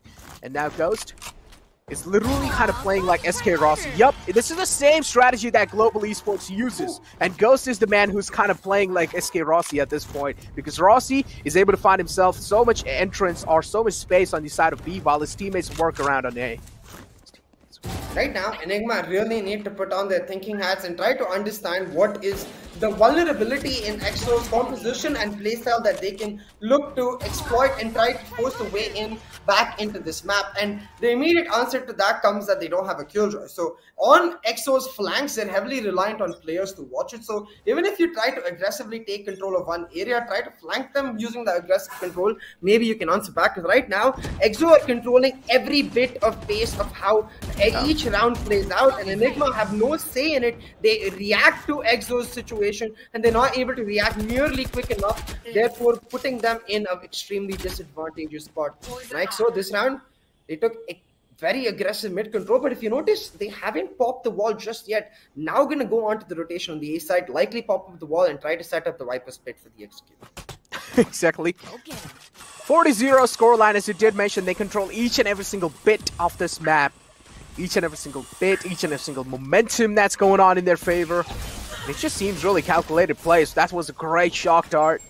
Viper getting tagged up. Any kind of chip damage at this point is really important. Another one at the same place. Badman, I don't really know why you staying at the same place. Again, gets tagged up by the snake bite. And yup, Excali just strolls in. Finds 2 for himself. Viper's pit being inbound as well. This is an easy side take again. Now, I don't really feel like it's going to be an easy. It's going to be easy to get the retake happen because the way the post plants are looking like, they're looking really strong. Look at this. Vexy tried to kind of climb out of the rope there, but he got instantly denied by Sai, which was watching and making sure no one's aggressing onto him. Hika again. He is trying his best to kind of keep himself up top there. Vexy, how are they going to be stepping inside this? Look at this. This is just absolutely massive. But yep, as you did mention, this could have been absolutely huge. But no, Ghost is there to deny both of them. Hika as well just straight out drops in his crosser. And Ghost, of course, will be converting that into a kill. And now Ghost decides to fall back. And what just happened? Ghost with a game-changing play. That Viper's pit was game-changing. And at the same time, those 2 kills found, Enigma just got completely destroyed. Yeah, Enigma got obliterated by Ghost right there. Ghost like, you're gonna throw the recon at me? You wanna know where I am? Well, here you go, tada! Finds 2 kills out of nowhere, just destroying any hope they had of the retake. And with that, Enigma now down 5 rounds on the defense nonetheless. Like, we know how strong EXO can get on the second half because we saw it in the first map. But while we've seen EXO be extremely proficient on the attack in general, on Icebox particularly, given Ghost's performance on Split, like that defense with the operator does become something to get excited about. But for now, Enigma, it doesn't even look like we'll get to see the whole story because they're getting obliterated completely. But Rafuel, this is what I was talking about. Try to exploit the lack of a guaranteed flank checker the way the Killjoy is. Rafuel gets the aggressive push from Belt, picks up 2 easy taps. With the Phantom especially, that's so satisfying. Yeah, exactly. But now, aggression, I mean, a massive change in pace being shown from the side of Enigma. They're not going to be holding back anymore. Instead, they're going to be taking those aggressive peaks. But as long as you're able to win those aim duels, that's what really matters in an aggression kind of being shown. But on the other hand, Ghost, as always, he's able to sneak in through yellow now. He's walking in. That's a great Viper's wall to deny any kind of info. But oh no, got spotted out by that recon. And this can be a little problem. But no, says Ghost, denies me completely. Manages to find Badman. An easy side control being taken as well. How are they going to be able to retake back now? Just tell me one thing. Gopes, with that, with that snake bite taking him out. That was, okay. Well, I would definitely want to see a replay of that. Hunter's Fury being utilized to stop any kind of plan happening, but still the Sage is able to make it out alive. I don't really know how that happened. Vexy, but now on the other hand, Ghost is trying to find himself some kills. He's already found himself a 3K and a 4K, and as you did mention, it seems like Ghost has finally woken up. The beast has woken up. Oh my god, I already know what the grave is gonna start looking like, because after this start where Rafael picks up 2 kills, it's 5v3. If Enigma is not able to win this round, then I don't know which round they will be able to, because look at this, they don't need to heavily contest this B-side execute. They have the retake wall, as you note on the minimap. 5v3 is an easy retake. They just need to hold on, but they don't. They hold aggressive angles. Gopes finds one with just a snake bite, and Ghost finds a 4K for himself to secure a 6-0 lead now for Team EXO. Enigma are falling apart, and they need to try and pull themselves together, because this is an opportunity for them to directly go into the finals now. Excali does find 1 kill with a very aggressive push down mid. Goes with another. Badman did trade 1 out, but he's very low now, and he's stuck in that yellow angle. While EXO, they've got mid, they've got the side, but look at Rafael. Very aggressive push. He's denying that mid control, and now EXO are stuck. It's all down to Badman to hold on. Oh no. Oh no. Oh, as you did mention, this nade can be really close. Yes, it was. I mean, Gopes did manage to find that entry. Rafael there to trade things out. Side Dreams. Well, it's a 2-on-3 situation. As always, EXO does have a massive advantage. With this kind of a recon, Vexy's position being revealed, Ghost knows exactly where Vexy is. Peeks out. Vexy's ready for both of them. He takes care of both of them as well. But Ghost is on the 3K. He's looking for the 4K, that's for sure. Rafael is there, ready. And yup, Rafael peeks out right into Ghosts' crosshair. And a 4K for Gopes. He could have converted that into an ace, but unfortunately couldn't. But hey, as long as they get the round in the back, that's what that really matters for the EXO at this point in time, because the momentum is absolutely massive. Imagine getting yourself 7 rounds and the enemy team isn't really able to get even a single round. Yeah, I mean, and at this point, all I've got to say is that I'm very glad that this is double elimination. This is just the upper bracket final. So I mean, I was going to say if Enigma lose this, but at that point, that if seems very close to when. But I'll just say if, because there's still a chance. So if Enigma loses this, they end up going to the lower bracket to face off against Arrow, who they've already beaten in the Wildcard qualifier. So it should be easy for them to set up a date once again against EXO in the finals. But right now, I don't think, like in this stage at 7-0, even with this timeout coming through for Enigma, the discussion isn't going to necessarily be about what's going wrong, more about what's going on in the heads of Enigma, because it doesn't feel like they're on the same page. It doesn't feel like they're in that right note, where this is not the Enigma we regularly see. Exactly. 7-0. Timeout was being shown again from the side of Enigma.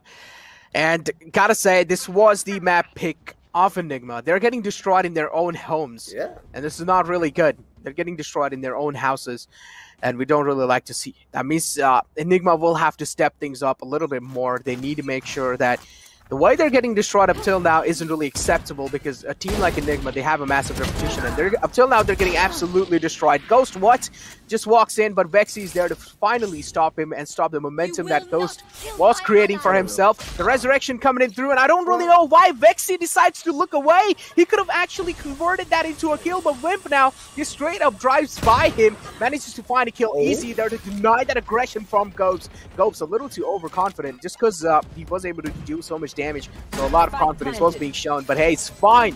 They still do have the side control. They have gotten the spike planted. The post plants are looking pretty strong as well. Let's see how Enigma is able to make this into a retake. But up till now, it's looking really it's looking really impossible. Yep, as I did mention, it's a 2-on-3 situation now. Soa does have the Under Fury available. Is that Resurrection being utilized as well? I don't know. Excali wanted to step out, but that's a great flick right up Hika's head. Gonna be denying him. Badman is with the Ghost, able to take down his Excali, but Vimp here is ready. We do have the Viper Spit being utilized as well, and yup, he did try to stick it in, but yup, he does manage to find himself that halfway. But EXO, again, just sealing the deal on the last 2 men alive from the side of Enigma. 8-0 for Team EXO. Their push on this attacking half of Icebox has been infallible. Every time Enigma looked like somehow they might pull it back, EXO just put another nail in and be like, you cannot sit. And they make them sit every single time. Perfectly executed, perfectly played on the post launch. They keep the Viper in the pit and they're able to use the Hunter's Fury to just make sure that there's no way a diffuse goes off. Enigma now, they have got the operator for Rafael. The last round was just an eco, but at this point, like, you have to just pull off a miracle. There is nothing short of a miracle that will be able to put Enigma back in the map. And maybe Rafael can leave him to start it off. Pulls off really nice first kill and does manage to survive. Knows that the spike is here and the player is on belt. Needs to be very careful about when. What? How? His hand? Did he? Oh my. Yeah, he shot his fist. Yeah, he shot his fist that was actually holding the gun. Oh God. That's disgusting. Yeah, that is definitely disgusting, but I don't really know why even Excali was holding that angle, because he did know he wasn't really able to escape away. That means he should have expected him to be there and try and play things a little bit more safe. But yeah, again, but that was a good shot, though. I mean, props should be given there. On the other hand, Enigma as well, I mean, within a blink of an eye, they have managed to find themselves an advantage, a massive advantage. Now, even if they manage to lose this one as well, I don't really know what to say anymore. But Vexy, I like how patient he's being here. He's letting them have the control, but Ghost peeks right in his crosshair, still manages to win that duel. How, Vexy? Oh my God, this is getting me off my chair at this point. I'm actually standing because this is just getting so hyped. Because imagine if Enigma manages to lose this round, this can be the clutch of the century. 2v4 is certainly going to be one of the century, because Enigma even have a lockdown and there's barely enough time to get the spike wanted. The turret is just going to get what? But Ghost inside, he's trying to kill and the bot will go down. Now 2v2 and the lockdown has been taken off the board because Easy is no longer alive. Now both of the players coming in from the flank, and EXO do not know this. They will be made aware as side gets taken down. Badman able to find the double and to keep the hopes and dreams of Enigma alive, exactly as you said. Enigma players will be thanking, well, maybe not God, but definitely Batman for that round, and just for the idea of keeping them like a bit calm.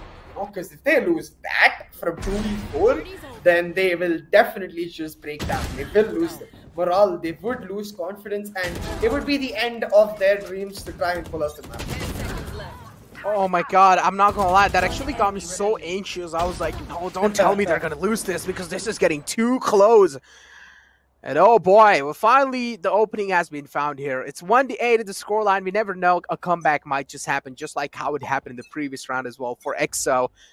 Nothing much can be expected, but again, things are looking quite slim. Chances quite slim. You do have the hour drone as well to scout anything out. Rafuel's position being known. That's why Rafael instantly decides to back off, which is a good decision. On the other hand, though, again, an aggressive control being shown from the side of Enigma. Hopefully, they're able to convert that aggression into some kills.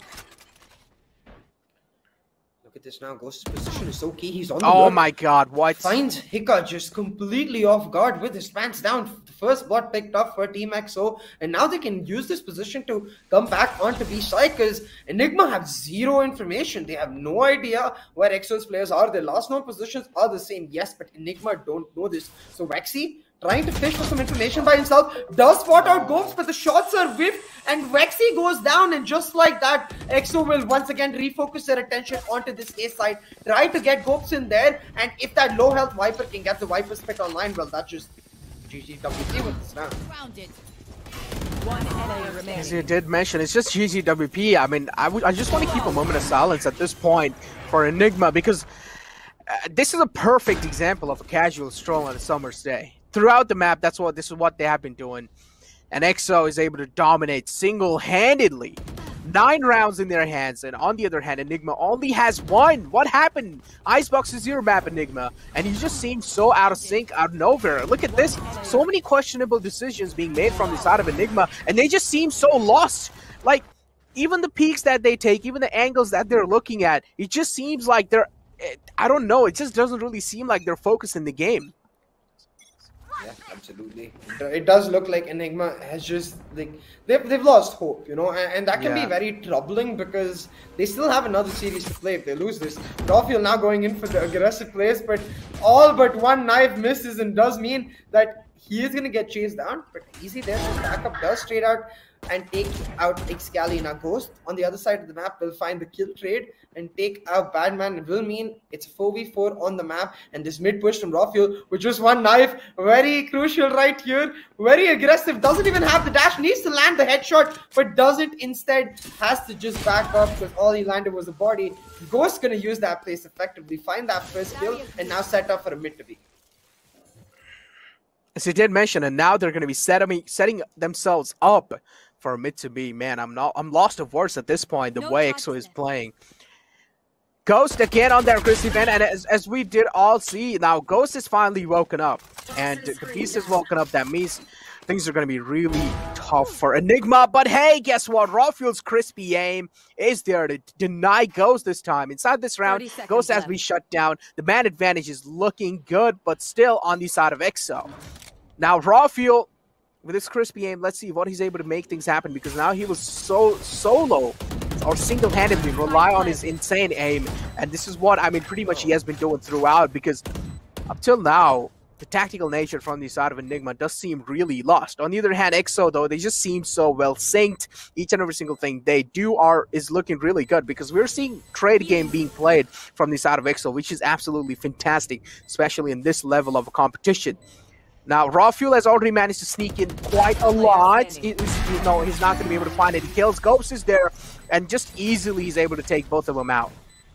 Yeah, and I really like the decision from Ghost and EXO right there to not pop the Viper's Pit in that particular side, because you don't want to play deep angles in the Viper's Pit in a 3v2, because that allows them to isolate the positions, especially in a much more convoluted setup like the way the Viper's Pit is. So instead they're like, you know what, we have more than enough time to just take yellow and long for ourselves. That way we can even play on the snakebite post plants if we need to, and the way they will have to do the retake without any utility for them will be directly into our crossfires, which is exactly what happens when EXO pick up the round. So tiny decisions done correctly for EXO has currently got them to a 9-round lead, 10-1 on the scoreboard, as they look to pick up this map and series and get to the Grand Finals Wildcard Qualifier. Rafael, though, continuing to be a thorn in EXO's side. So far, the thorn hasn't caused any bleeding, but maybe this first blood and Enigma can cause some bleeding for EXO and really, you know, rip a chunk out of their momentum. Side entrance has been found. Viper's Peak being utilized as well. That means EXO have a side for themselves. But oh no, look at that as he did that shit. He just dashes away the right nick of time. Hunter's Fury being utilized as well on the other side. They're still not really able to find any kind of info, nor any kind of damage has been dealt. Until now, EXO looking really strong just because they have the Viper's Pit. That means Gopes again is playing the main key inside this entire thing. Because of the lockdown, Gopes will be decided to force away from his position, and he's still able to find those trades by back and forth. And now, it's a 2-on-3 situation. That means one man is still alive. Gopes able to find another one. Gopes is just always making those impossible clutches looking possible. And what? Gopes! Oh my god, how is Gopes so good? He's able to step in all the time. Even though he's playing a controller, he's playing like a duelist. Oh my god, he's just making those massive plays happen. It's just what happens when you put a more reserved agent on a cracked player. Straight up just cracked player. It reminds me of Tapper in a lot of ways with the way his aim is. 21-3-5 right now. Gopes dominating Enigma, and I mean, Blackhawk just, we've seen this from him consistently, but the level of performance he's able to bring to the table here shows how much Wildcard really means to Team EXO. They understand the importance of securing that final spot in the VCC playoffs, and they're giving it their all to make it happen. Now, 11-1, the sides have switched, and EXO, their momentum will not, still so damn aggressive. Ghost and Excali, the duelists moving in through those Viper smoke. They've taken a lot of DK damage and a couple of bullets, I think. So now they're gonna back up, but they've given it back as well. Badman on very low health bars will mean this A side executes slightly more difficult, but the positions are there already for EXO. A 4-man stack, they're trying to deny it before it can happen. Exactly, look at him now, down to 20 HP only. Well, in second half, this is going to be the saving grace for Enigma, but no, they're getting obliterated, they're getting destroyed, they're getting completely demolished. And what's going on? EXO, stop it, please, you're bullying them. I mean, there is, I guess, a little bit of a silver lining to this, like a very, very, very small silver lining. You know, it's the fact that they do not have to play many rounds in their loss. So they're technically more refreshed for their next matchup. Oh my god, come on, CA. No. I said it was a tiny silver lining, you know? No. Because they lost so fast, it means that they can't be physically exhausted. No, you're bullying them as well, please. Don't do this. Oh, I feel bad for Enigma. No, I still believe in you guys. I know you guys can go. You guys can fall through here. You guys can come through. But hey, again, Enigma for their last shot in the finals. After this loss, Enigma is going to be moving down to the lower brackets. That means they're going to be facing Arrow, which is from the Pakistan region. And this could be a massive matchup as well. But now, Enigma for their final shot here in the final round. For their redemption, for their revenge. Is Enigma going to be able to do it? Ladies and gentlemen, let's create some hype here.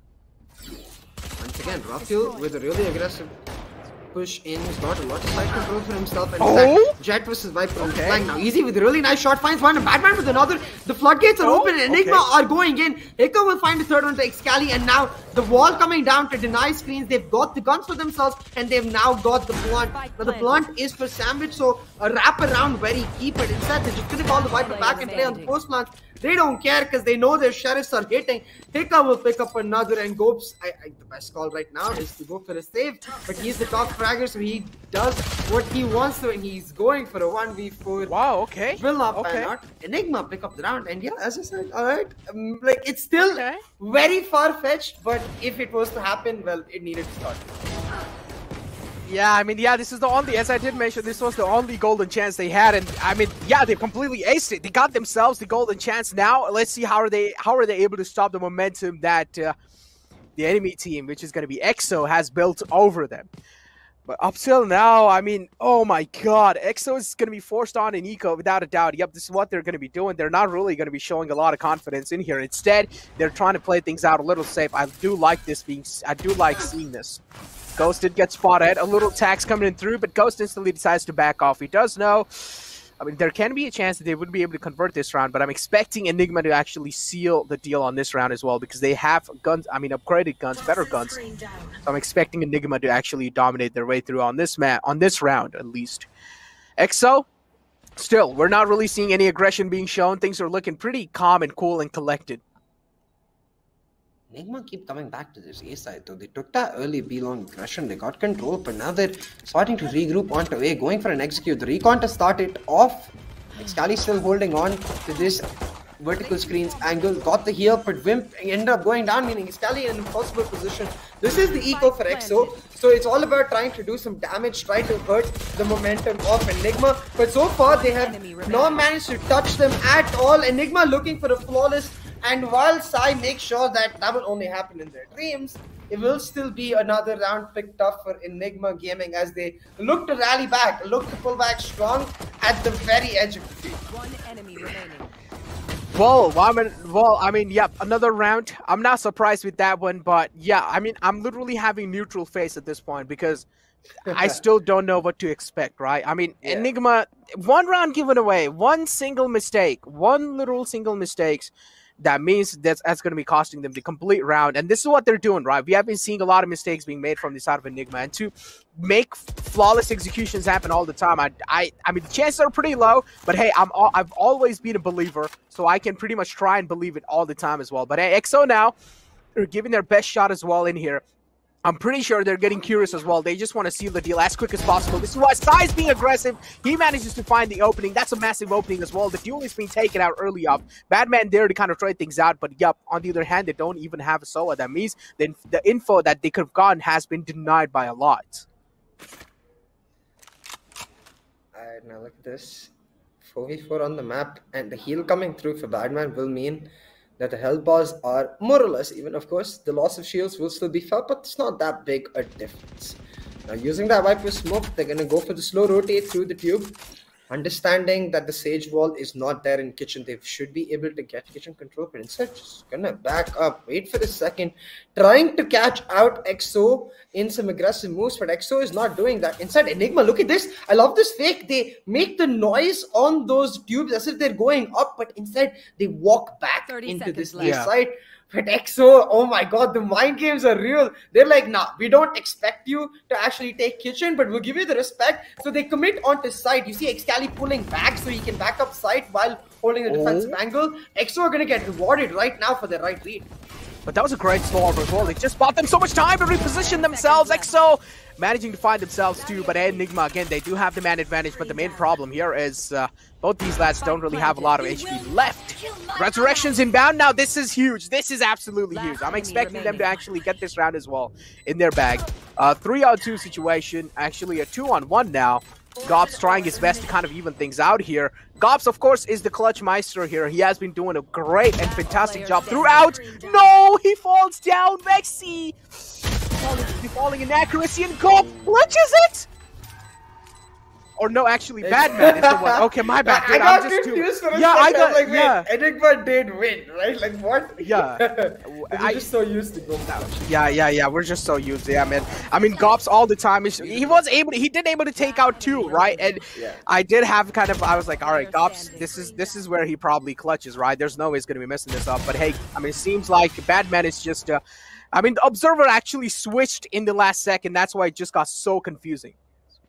Yeah, definitely. But hey, this time Badman able to deny the clutch to ropes, pick up the round for Enigma, and once again push EXO onto an Eco.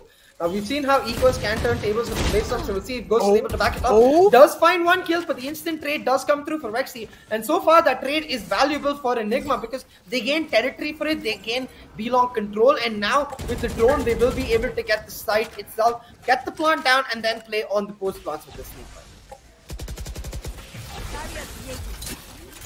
Well, again, a barrier being utilized. Enigma, they're probably going to be getting the plant off. They're able to win some back-to-back rounds. This is where, I mean, yeah, a little bit of, I'm expecting a little bit of mental being shaken from the side of EXO. Because the momentum is definitely looking huge. And yeah, Badman, if they're going to be handing over free kills like that, that's going to be a little problematic. Badman finding himself to Wimpy taking out the game. It's a 2-on-4 situation now within a blink of an eye. Yup, and within a blink of an eye, they seal the deal as well on this round. 5 rounds in their hands, and 12 rounds on the hand of EXO. And yeah, I mean, I feel like we have to hit a reality check over here that a lot of rounds have already been given away from the side of Enigma, right? And to make a comeback happen, it's like 99%. I feel like it's not really going to be possible. 1 enemy remaining. Yeah, but there's still that 1%.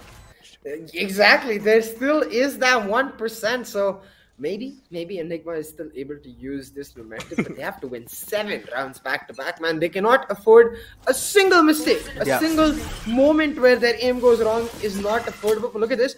Goes with an aggressive push forward, gets the ult off for himself, and now will set up the Viper Spit to deny A control. This allows for a much more defensive setup from the side of Team EXO. They're just looking to hold on to their angles and wait and try to find information mid-round. Now, Sai doesn't know that they're there, but because that smoke going up, anticipates, and a beautiful short shot from him, taking 2 members of Enigma down real low. Gonna call Excali over into hut now. If Excali can mow them down in kitchen with the nade, this could all just be over for Enigma Gaming. Oh no, I feel like this is it. Yep, I'm feeling it. EXO, it will probably seal the deal in this one because they already have gone so much advantage. As you did mention, those shock darts just played such a massive role throughout and tagged up 2 lads down low. Because while it's down low, on the other hand, I don't really know what to expect from Badman because he's also down low. But yeah, the aggression here is not expected. Copes is so unaware of Badman. my god, yep, this might just be an easy kill, and yes it is! They found the opening onto the A side here, they are going to be converting it into a second one. Badman already has a 3k for himself, he also has a Viper's hit available, going to be using it without a doubt, and also they've got the spike planted, 25 seconds left in the clock, it's a 2-on-3 situation. What do you think, Socia? Is this possible to make a comeback? I mean, it's definitely possible, but look at the position of Excali. He's got himself into Raptors very, very quick, and they don't have a vertical player to actually check him. So now going to get himself into the pit. Now, it's all about how he gets in there, because if he's going to pre-fire the way he is right now, the recon will come through and he'll have to reposition, uses one satchel to reposition, and that's costly because he could have double satchel into the pit. Now, with Wimp ready to go in, it's going to be Wimp leading the charge, slowly checking every single corner, but Badman is in a very defensive position, finds the 4k, Badman looking for the ace, and I don't think he's going to find it because Excali is going to go for the save, but it doesn't matter because the round is picked up from a very tough position. Enigma Gaming pull it back, using the size of the map to perfection, finding the rotations in the nick of time, and using the ultimates they have available to themselves. Because right here, you look, Ghost finds a double. Now, Badman finds a trade, and instantly they're thinking about rotations. So they start rotating around. They find Gopes out of position, not in his pit because he doesn't have any player covering mid. So in that moment, taking out Gopes was the opening door for Enigma into this round, because then they were able to get out the side, get that Viper split online, and secure the round. If Gopes actually finds the kill, then the Viper would have, Viper for EXO would have been the one laughing over Enigma, not vice versa. Exactly, look at that recon. Oh no! Excali gets, yeah, as you did mention, lol. That was definitely a lol moment. Or I would say a bro moment without a doubt. But now, on the other hand, EXO, well, I mean, still, the man advantage has already been given away this early up. That's a great Hunter's Fury as well to flush anyone out of their positions. And this is what exactly is happening. Vex is just doing such a great job forcing them out of their defaults. Same thing went with Side Dreams. Unfortunately, he got taken out, but oh no, that was a massive drop sound being made. Ghost is aware of raw fuel, but instead he gets himself an entry, and no! Eco, no! We don't like to see that, Ghost! Oh my god, that hurt my eyes, not gonna lie. That definitely hurt my eyes there. Eco, that was quite shaky. That was quite sticky there. But yeah, now raw fuel is holding off here. Ghost pretty much knows it's impossible to clutch this round out, so it's just trying his best to at least like make it out alive from this situation, or at least try and go off with some damage. But no, it's going to be the answer. Raw fuel denies Ghost. Another round being secured. 7 rounds now, and hey, it seems like Enigma now the chances are increasing. I feel like from 1% now it's down to 2%. Wow, savage Necro. I think it's definitely more than 2%. But right this moment, Excali be like, well, he can't go quickly on the rope to try and dodge the recon because then his position will be known and they'll wallbang and kill him. He can't go slowly because then recon will spot him and they'll wallbang and kill him. And Excali be like, do I go quick? Do I go slow? Tries both and ends up dead. Him being picked off meant that the rest of the round was just a set of dominoes, because you could see the instant execute triggered for Enigma and they pick up the round win. And with that, as we were talking about, the chances are definitely increasing, but it's still all EXO need, all they've always needed for the past 5 rounds is 1 round going their way. So EXO just gonna hold on and this time change up their default. Both holding on to Kitchen, gonna catch Badman on the look, and this is huge.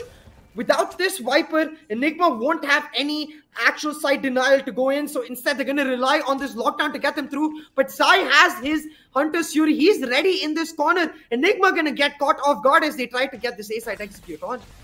As you did mention, Sai is ready with his Hunter's Fury. He's just waiting for that plant, you know. He's just waiting for that tick to be heard, and instantly it's probably going to be like, I am the hunter. I don't know, I tried to kind of mimic it, but I don't know if that sounded actually good or bad. I'm pretty sure it was bad, but yeah, getting my head back in the game here. Excali does have a showstopper available. That means there is a massive chance that a retake might just be possible. At the same time, they also do have a resurrection. They have 3 ultimates in total, but I mean, they can utilize all of them, right? If they actually do want to see the kill on this round. They just need 1 more round, and no! Oh! No, Excali messes it up. It's okay. I feel like from at this point, from a Rosa ult, it's down to a Kelly ult now. But Gobes, oh, he steps in huge. It's fine. He's trying to kind of seal. He's trying to kind of fill up the void that Excali made, but he caught there. He manages to deny side dreams. That was a great lockdown being utilized from Easy. That just gave him so much time to reposition. It's a 1-on-2 situation now. Ghost manages to find one, and again Ghostman's second one. And oh no, well, it's time to say bye-bye to Enigma from the upper brackets because, well, they're going to be moving down to lower now.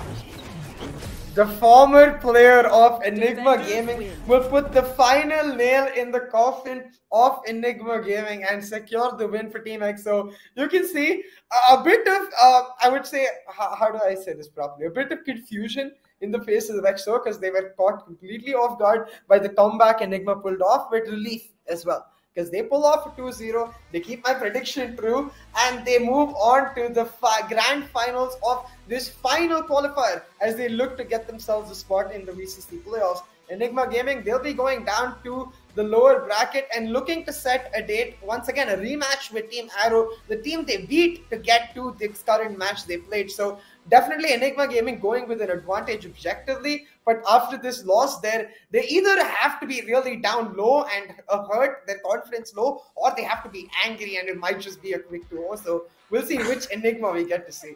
Yeah, as you did mention, their mentality might just be dropped down completely. Though I'm expecting the chances of the first option is really more because after getting obliterated just like that, you know, they did try their best to kind of make a comeback happen. In the end, it did really seem like they're trying to surmount themselves, you know, trying to gather their emotions and then trying to, you know, focus completely in the game. Yeah, they did seem quite well synced, but I feel like if they would have shown the same thing before, it would have been way much more useful than just giving away 12 rounds and then you just have one round in the hand and then you just try to win back-to-back rounds. Yeah, I mean, props should be given there. They did try their best, but hey, now let's get back to the reality that they are in the lower brackets, and on the other hand, EXO has moved into the finals.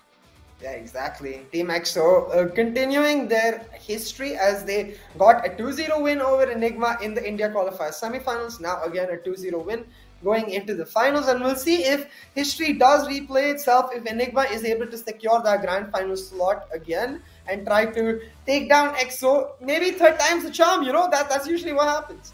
Yeah, third time's the charm. And maybe that would, I mean, look, I feel like over here, you know, our predictions were like, okay, if Enigma does lose and if they do go against Arrow, our predictions were clearly here, it might just be a 2-0, right? Because we have seen how Arrow plays. And from what I've known, Arrow is pretty much an aggressive team, right? On the other hand, Enigma, we can at least expect a little bit more as the executions from their side. So, of course, Enigma does have a lot of tactical advantage, but we can't really rule Arrow out. They have some cracked aimers in their entire lineup. So, Arrow as well, I feel like this is going to be a match worth watching without a doubt because I mean, I'm pretty sure viewers are as well pretty, like, you know, just stoked to watch this coming up because they knew this was coming up. So viewers are as well, I'm pretty sure they're stoked, and I just really want to find out what's going to be happening. But getting our head back in the previous game, Sai, as always, just sticking it onto Soa, and it seems like he has been doing a great job up till now. Yeah, absolutely. Sai has been such a crucial component of Team EXO's success. His versatility and his consistency, especially, like the consistency part is so humongous because I feel like that's the biggest thing we missed from Sai in all previous iterations of this roster, where he had amazing high moments, but he had really low moments as well, where certain days he's just not able to turn up, and that inconsistency seems to have completely disappeared. I feel like he's starting to take a much more senior role in the squad, understanding that it's about trying to shape the younger talents, especially a player like Ghost, and try to get them those extra resources so they can succeed, and therefore the team can succeed as well. And it's really important to have that different type of players in your team to try and bring a perspective from every angle possible and help you gain the victory as a team together rather than on the basis of individual players. So I'm excited to see more of how Sai's development really factors into the VCC playoffs if EXO makes it, because that's where he will truly be put to the test, like a big fire on the brimstone. So we'll see if it does end up working out. For now though, EXO triumphant 2-0 win, and I think without a doubt they've established that with the exception of Breeze, they are extremely good on all other maps. I'm excited to see what they even have stored in Breeze, because maybe tomorrow we actually get to see that in the finals. Exactly, but now I had a little bit of smile on my face because I remember that ultimate from Excali there. He actually tried to double satchel Oh my and God. completely missed it. I can already imagine that one single ultimate could have been game changing, and it just blasted completely on his face. And just a little too late on the trigger there, bud. Maybe next time you'll be able to get it. And this was, I mean, the second time he actually missed his ult as well. Even in the map of Split, he actually missed his ult. So I feel like at this point we can pretty much, whenever someone misses a Raze ult, we can pretty much say that's a Cali ult. It's actually, like, generally in the community the other way around. People call it the Hika ult, and that's kind of funny because there were Hika more actually, Hika yeah. ults by Yeah. Excali than by Hika in the match of the place. Yeah. Like, okay, maybe we take the onus off of Hika now and be like, hey, Hika, you're back to normal. Start BMing the BMing king for his ultimate. Exactly. I mean, it was quite funny, right? That's why I just like remembered. I was like, oh my god, that ultimate could have been game changing. But hey, a man like Gob steps in again and tries his best to kind of even things out, and he did as well. You know, Gob's, no matter how much we talk about this lad, as you did mention, he has to be one of the best controllers out there. Yeah. Without a doubt, he has to be like one of these top 2 or top 3, without a doubt. So, I mean, Gopes, as always, just performing on his mark. On the other hand, a man like Easy from the other side. In these late times in the icebox, you know, it did seem like he was trying his best to step himself up, but it just seemed like Easy throughout the day was kind of a little shut down.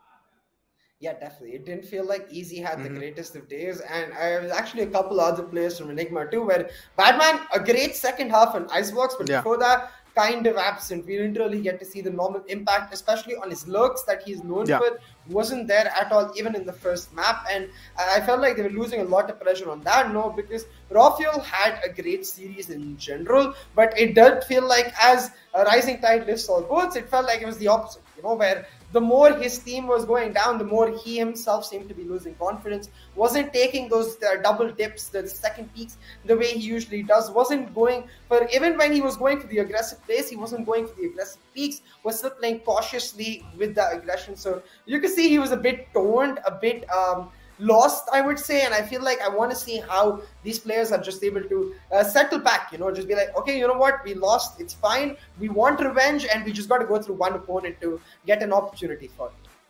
I mean, yeah, now this also brings me up to a question. Now, this also gives a lot of time for us to talk about the map that's going to be upcoming, I mean, in the lower brackets. So it's going to be the India region pretty much versus the Pakistan region itself. Now, this is going to be quite interesting. But hey, hold on. It seems like we finally do have the match stats in front of us throughout the match, how it really looked like. Badman was the one who was stepping himself up from the side of Enigma. He was doing a great job. As you did mention in the second half, he did have a lot of flashy plays. But it seems like throughout the day, Godvex, he has been the most consistent lad.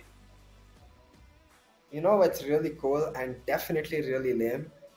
That the top 2 fraggers of EXO have a G for their start name. So it's almost like the 2 Gs got the GG, you know? Oh my god.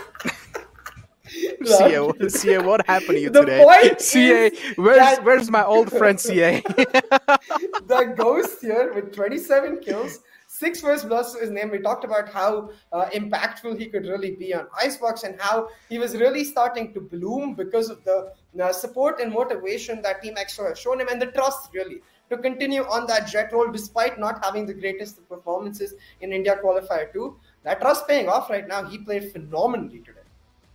Exactly, and on the other hand, if you were really comparing the top two kind of players from the side of EXO, if you compare the top 2 kind of players from the side of Enigma, it's the starting letters are B and G. So you can imagine what I mean to say here. So and well, but yeah, getting back here. But now again, yeah, stats do look pretty favored to the side of EXO, and well, EXO completely dominating their way through and making it to the wildcard finals.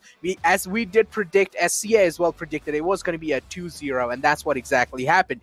But the upcoming in the lower brackets as well, we are expecting a 2-0 as well from the side of Enigma. That means in the finals, we're going to be seeing these 2 teams again, probably. I mean, I'm just being a little too curious here to kind of judge, but yeah, we might just see Aero as well step into the final. But yeah, the chances of Enigma as well are pretty high. Yeah, but as you expect, the MVP is Gopes. He was top fragger on map 1 and the second top fragger on map 2. That too by just like a small gap. It was just those last 2 kills Ghost got in the last round that edged him over Ghost. Otherwise, he was Ghost was just 1 kill behind Ghost even in the second map. So 48 kills in 2 maps, an average ACS of 294, all on a controller. Ghost just smurfed it through on this series. Yeah, Ghost was smurfing. I mean, yeah, that is the harsh truth, right? It did really seem like Ghost was just completely smurfing it through. And finally, I'm so happy that Ghost stepped up. So what do you think? So why was he shut down in the initial days? Was it just the pressure, or was Ghost just not feeling himself? Ghost, I mean, I think it definitely was the pressure, but also the lack of time he had to really understand his team style, right? Because when you go into a new team, the biggest issue isn't actually understanding how they play. It's understanding how they talk, how they communicate, which things they say in a certain manner, because everyone has different shorthand. Everyone has different ways of communicating certain things. And for a new player, especially a younger player, to go in, he doesn't necessarily have the experience of being with different teams. It's always going to be a bit of a frightening affair, but you can see he's settled in quite well. He is starting to get back on the form that earned him this transfer in the first place. Exactly, that definitely earned him his kind of a transfer. So Ghost, I mean, in the start, yeah, I mean, he wasn't really doing that great on the side of EXO, but yeah, now finally as he has stepped up, he's hitting his operator shot. That's kind of the main thing, right? Because in the past, I mean, Ghost wasn't really able to hit his operator shots, but finally it seems like Ghost is on track. He has kind of gathered himself up, and now in the squad of EXO is looking absolutely great, because EXO, they just have so many kind of experienced lads, right? You have Gopes coming in, then you have Psy, then you have Excali. All of these are experienced player. And imagine a young talent with experienced player. Imagine like what is he up to, right? His future is already looking strong because he's a young talent. He already is playing with experienced player. That means he's going to be getting experience for himself as well. And on the other hand, I mean, especially being young, your reaction time is on point. You were mentioning as well, he was holding those small kind of cracks through the wall, and he was able to find those shots as well. So of course, being young, being that young blood, your reaction's always on point. And CA, do you have any psychological comments to make about that? I mean, it's just the fact that you always have that confidence that you're not necessarily at your peak yet. You know, when you're in that part of your phase of your career where you're still playing amazingly, but you're so young that it cannot possibly be your peak. So you get to look forward to the future and you get to work for that future. So I think Ghost is the sort of person to do that, and we'll see if he is able to do it. I'm just excited to find out how this next matchup between Enigma and Arrow is going to go. I believe we have our team setting it up right now, so make sure you let us know what you think as well, because for me this matchup is very interesting. On one hand, you have a very proactive, aggressive team like Arrow, which is almost like mini EXO in my opinion. It's like the smaller version of Team EXO. They're very aggressive, very confident, and you have Enigma, who just got beaten by a similar style of gameplay. So as you can see on the bracket, the lower bracket final is what is going to come next between Enigma and Arrow. And what do you think? Like, do you think Enigma will be able to use the experience they got from losing to EXO to take down Arrow? Yeah, of course. I mean, without a doubt. I mean, Enigma is able to make things really close against a team like EXO. Then I feel like against Arrow, they definitely do have a lot of advantage, because we have analyzed the gameplay of Arrow. Let's be honest, a truth needs to be thrown here that Arrow is really aggressive, right? And sometimes they just forget to take those tactical approaches. But the aggression also, I mean, Arrow does it quite well, right? To actually convert them into kills and try and get themselves a side control. They're able to kind of make those quick decisions. This is why Arrow as well is able to make it up till now in the wild cards. On the other hand, Enigma, sometimes they do make a lot of mistakes. So hopefully Enigma is not really able to do so, because if they do, then I'm definitely confident that a team like Arrow will easily able to compromise on it. Yeah, exactly. It's going to do a lot to do with the right mentality coming in, because Arrow themselves did lose, as you can see in the brackets. In the upper bracket, round 2, Arrow lost to Enigma, but that was 1-2, so very close. And if Arrow can learn from the mistakes, they can definitely try to pull it back. But the clear favorites still are Enigma Gaming, because you do expect them to be just at a slightly better level in terms of understanding their style of play, and more importantly, their opponent's style of play, because they faced off against an opponent just today where they have similar styles. Like, the proactive control is there in Team Arrow, it's there in EXO. They love the sky. Arrow also like to play that double initiator composition. So it's a very similar playstyle where Enigma have to be on their toes always and try to get the right reaction. And we'll see if they're able to use their it's sort of exposure therapy almost that they got from Team EXO to try and get the results against Team Arrow. Because the one thing is for certain, if Enigma is not able to pick up the win, there's no more double elimination, no more safety net. This is do or die. Both of the teams fighting to keep themselves alive in the VCC. Yeah, as you did mention, there's both of the teams are going to be fighting their best, and I can already imagine the pressure that's going to be, you know, on these lads. I can already imagine the pressure that Arrow is going to be in as well, because I'm pretty sure Arrow has kind of tried to do their homework. But yeah, you have the overall top players throughout, and then it seems like Insane is just absolutely insane from the crash landing on you. We did see this man just pull off incredible clutches. At the same time, this man is just really good at like making those spaces for their team and being the kind of front fragger. The important thing to note is that Insane has more kills than Rossi over just one set of qualifiers, even Thin for that matter. Both of these players have more kills than Rossi over just one qualifier, but Rossi has actually played 2 qualifiers, the India Qualifier 1 and Qualifier 2. So it shows you the wealth of talent we have waiting for us just 1 week away in the VCC playoffs. I'm excited to see them in action because players like Insane, Thin, Rossi all going off against each other. We can 100% expect a ton of highlight reels to come out of that. Beautifully pointed out by you, like beautifully. India had 2 qualifiers, and still, I mean, Rossi's only able to get himself, like, I think, 140 kills, right? Yeah. On the other hand, you have, like, people with only 1 qualifier, they get themselves 143, 145 kills from Thin. This is just kind of telling us what kind of we're getting set up for the Grand Final Playoffs. You can already imagine the intensity. You can already imagine the teams that they're going to be putting in, right? There's going to be a lot of hard work, sweat, tears kind of gathered into their gameplay, and we're going to be seeing the best out of them because they know this is the biggest it gets, ladies and gentlemen, and there's a lot of things online. All right, we've just got the call. We're almost ready for the next matchup, but before we actually get onto that, we're going to take a tiny break and be right back. Grab some snacks because we're in for the long ride with Team Enigma now.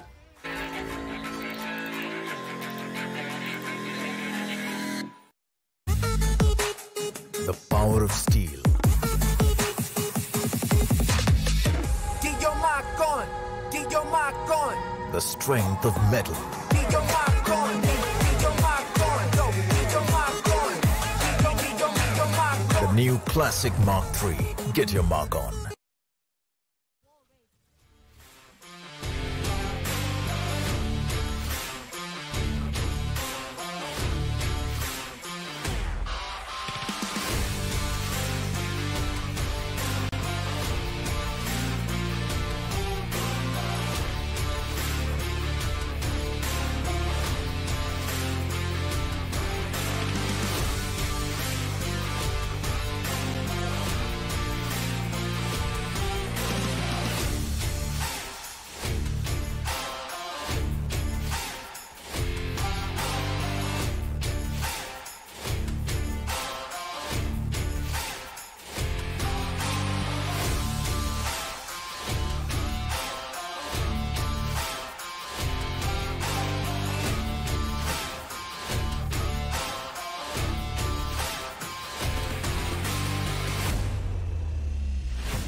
Keep your mark on. The strength of metal.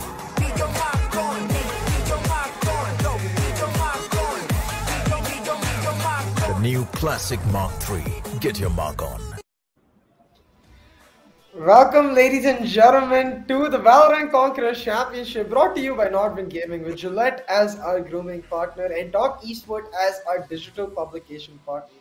My name is CA, and joining me is Necro on the desk here as we now get ourselves set up for the lower bracket finals in this final wildcard qualifier. It's going to be Team Enigma versus Team Arrow. Now, history-wise, Enigma have already got one in the bag, but maybe Arrow can pull out a bullseye. What do you think? Yeah, definitely. I mean, they can definitely try to pull off a bullseye, without a doubt. I mean, Arrow, they do have the caliber in themselves, but it just really comes down to that the aggressive nature that they take in the game, right? It just really comes down if Enigma are able to tackle them down with their tactical nature, but the chances are pretty much a lot. Of course, tacticality wins all the time over aggression, but still, if I am in their shoes, I would always choose aggression because I just don't care, right? Because there's nothing online for a player like me, but on the other hand, Arrow needs to realize that there's a lot of things online, and they need to kind of bring in that passive nature in their team. Yeah, there have been some moments we saw Arrow kind of bring in that passive nature in the game as well. But this is the time where they need to just kind of calm down a little bit more, take things a little slow, try and understand how Enigma tries to process the things out. Because Arrow, we have seen the maps that they shine are pretty much like classic maps, right? Maps like Bind and Ascent. This is where Arrow is kind of like really good. So I do want to see the bans. I really am expecting some bans out there, because one thing we definitely know, Enigma doesn't really like Ascent, right? They have been banning that since a long time. So we might just expect Enigma as well to ban Ascent out. I really want to see Enigma ban out Haven though, because I do not like their composition at all in Haven this age. Double Sentinel composition, and Arrow plays the double initiator, and they're really good on the map of Haven. It's been something that we've seen all the way from Qualifier 1, where Protagonist becomes this really insane playmaker, and especially with the recent changes where they've got Jivix playing the solo duelist, and they've got their player playing the Sky as well with Protagonist as Sova. It makes Haven a really scary map that Enigma just take it away. And for the side of Arrow, like, I think it's just going to be down to which team ends up finding the right target ban, because as you said, veto is going to be crucial. Yeah, veto definitely is going to be really crucial now. This also comes down to that it has like Enigma done their homework. I'm expecting they have done their homework, but on the other hand, I'm pretty sure Arrow has done their homework against Enigma. On the other hand, a team like Enigma, they had to focus a lot of things, right? They had to focus on a lot of things. They had to look around for a lot of things. So in the end, Enigma, I'm expecting them to have like not a lot of history, or to know a lot of history about Arrow. But on the other hand, I'm expecting Arrow to know a lot of history about Enigma, because of course, Enigma is a known org out there in the India region. So team like Arrow, they will have to make sure they're researching each and every single bit. They're trying to find each and every single bit of all the teams that were playing in the wild card. So a team like Arrow, we're expecting them to kind of come in prepared. But these are the predictions that we predicted. Even the audience, they're heavily relying towards Enigma, which is understandable. Yeah, definitely. Now you can see the predictions coming in. For once, the casters and the chat all align the same way. Ocean, the only one slightly different from the rest of us, where he predicts a 2-1. The rest of us expecting Enigma to carry on the anger into this series and just get a clean sweep through. Yeah, exactly. As you did mention, just to kind of get a clean sweep through. But again, I feel like Arrow, if they have came in like really prepared, and if they're going to be throwing a lot of curveballs, just like how EXO likes to do all the time, they just kind of throw curveballs on the time. We saw in the split as well. So maybe if Arrow throws a complete curveball on the side of Enigma, or Enigma completely throws Arrow off, it's just really going to be coming down to those mind games, right? And on the other hand, we did see a lot of mistakes being made from the side of Enigma as well in the previous map. Instead, we saw the controller going and taking those fights. Hopefully, we're not really going to be seeing a lot of rookie mistakes against Arrow. Alright, Enigma actually ban out the Ascent. As I said. And Arrow won't go for the target ban of Icebox. Now, I'm actually really scared for Enigma Gaming, because while Breeze is a good pick for them, it's also a good pick for Arrow. And then Breeze Haven working out as the first two maps actually increases. I still think it's very low, but there is a strong possibility that Arrow could just find the right momentum and win 2-0, because both of the first maps are strong for them. So Enigma, they putting down the gauntlet. I guess this is more of a trying to prove themselves to themselves kind of situation, where they go for comfort bans rather than target bans. And usually when you see comfort bans, it tells you that a team is expecting to be considerably better than the other team. They don't care about what the other team is going to bring to the table. They're concerned with their own game. And not just with comfort ban, one thing is revealed. Another thing is revealed as well, that these teams haven't really kind of known each other for a longer time, or these teams haven't known each other better, because they clearly haven't researched against each other. If they had researched, they would have definitely banned kind of these target bans, right? We would have seen the Heaven ban coming in through from the Enigma, as you did mention. But because of lack of research on both the hands, that's why they just directly went for kind of comfort bans, right? They just didn't really know what to expect from the enemy team. So going for the comfort banning, those kind of moments are definitely kind of the best things you can do. So Aero as well did the same thing, but now they're going to be facing it off on the first map, Breeze. And I personally know Enigma is really good on the map of Breeze, but considering the fact how they looked in the previous map, or in those previous games, they did seem kind of lacking in that team coordination. And I feel like in the map of Breeze, you need a lot of that. Yeah, definitely. And it's also important to note the Arrow themselves, while they have traditionally always favored Breeze as a pick, in the last time they played Breeze that we saw in the Pakistan qualifiers too, they tried to change their composition and it simply did not work out. They got demolished.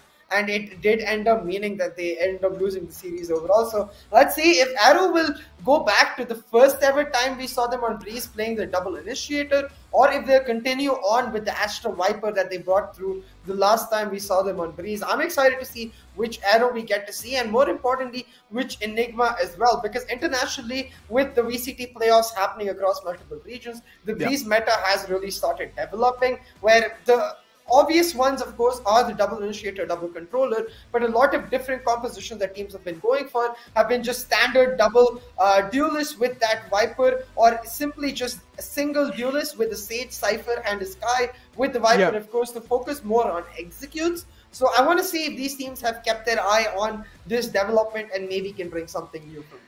Yeah, I feel like going for double controller isn't really, I mean, yeah, it is good. It has its own advantages without a doubt, but I feel like going for single controller, just like a Viper, her wall is just so useful on the map of Breeze, right? The sides are pretty much open. All you can do is just cross a wall and split the side off in two halves, and all you can do is, as an attacker, find an entry, or as a defender, you can use the retaking walls as well. So you don't really need double controllers. On the other hand, as you did mention, double initiator, that's quite important, and that's going to be giving you a lot of info as well, and overall a lot of map control going to be helping you out.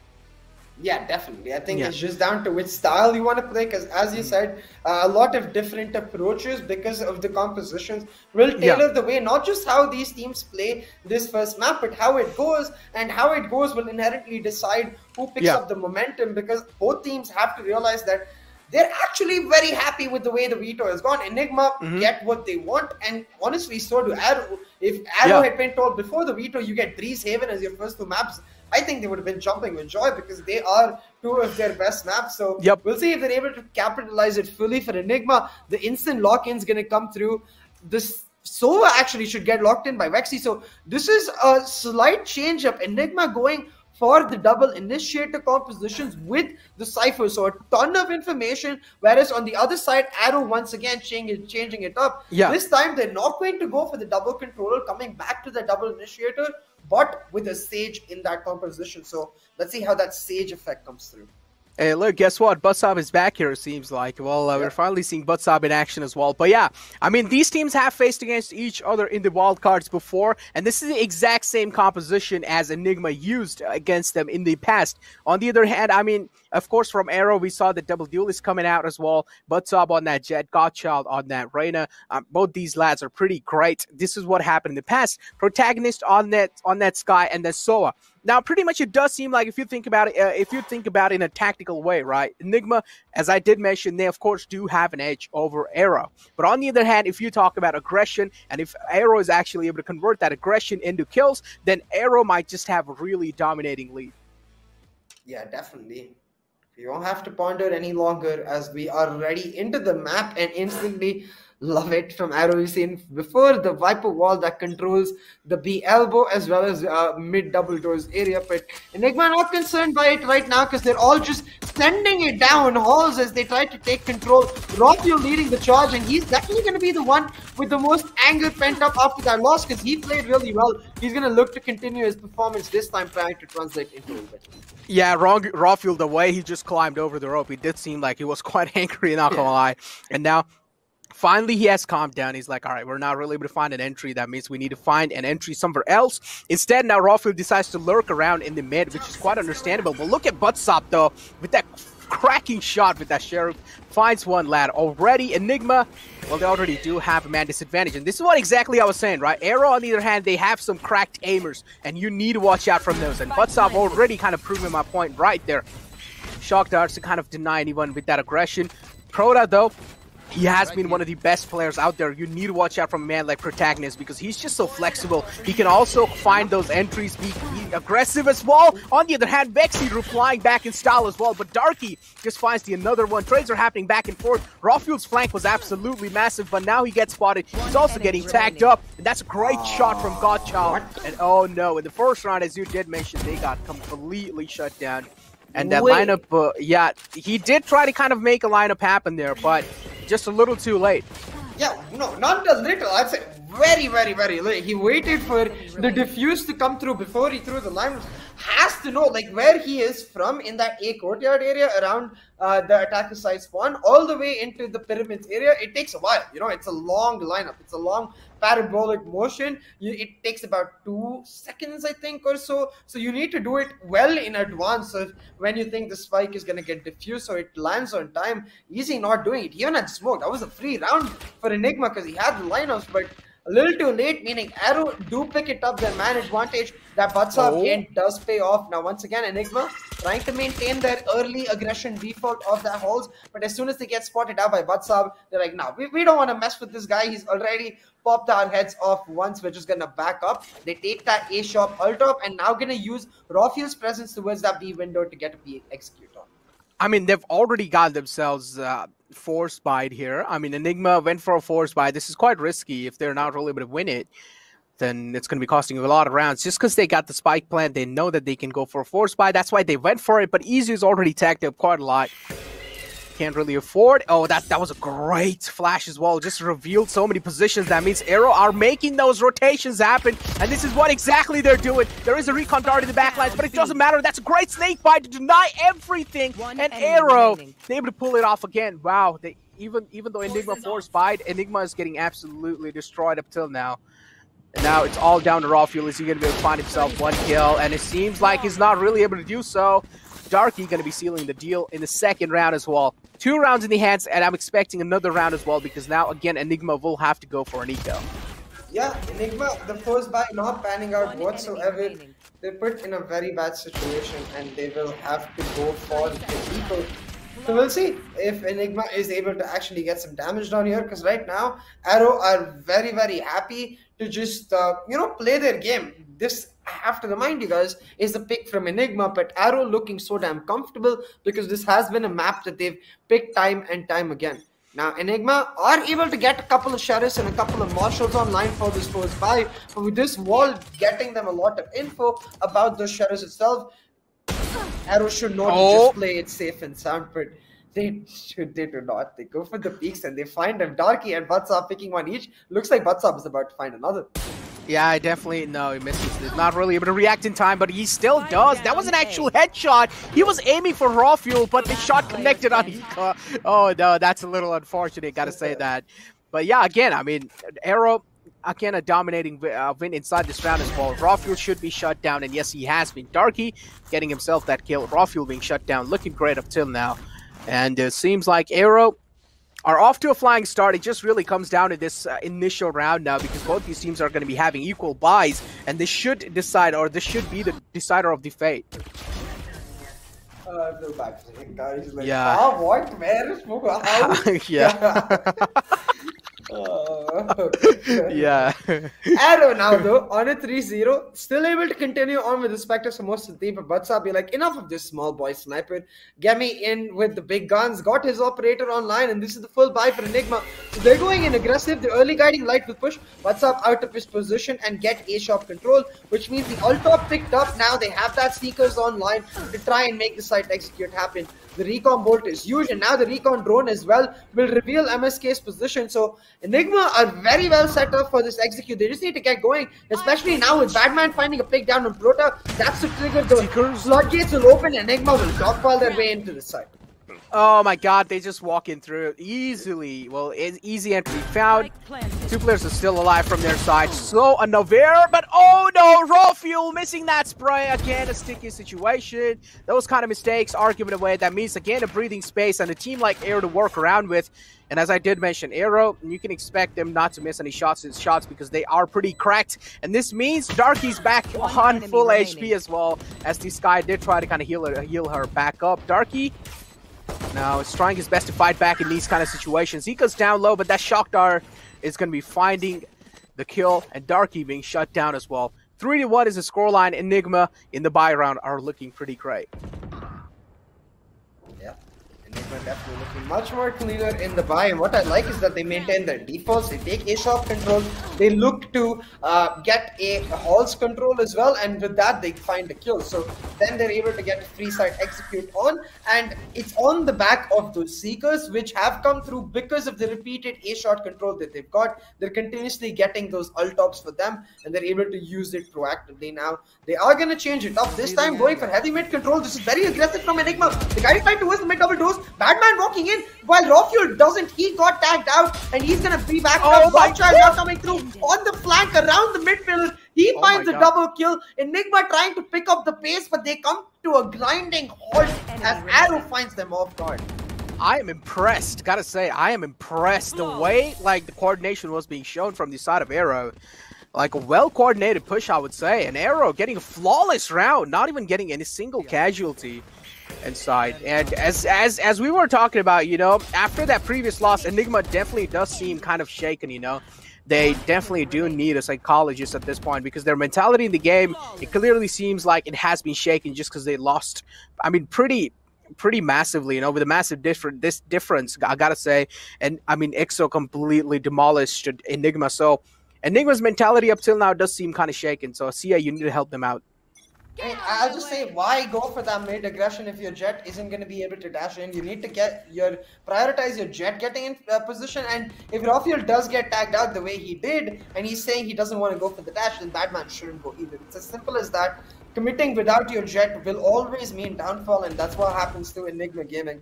Now they are going back to the defaults, taking a shop control. They have picked up the ult-off for themselves, and that does put them into a decent position, but this is still a semi-buy from Enigma, so they have to be careful with every maneuver, and a lot of pressure really on Rawfuel. You look at his position, he's just trying to cut off rotation. He's on his Blaze Storm. But look at this, Vexy actually able to pick off Prota. The True Hunter comes online, and now he's setting up the Viper's Pit.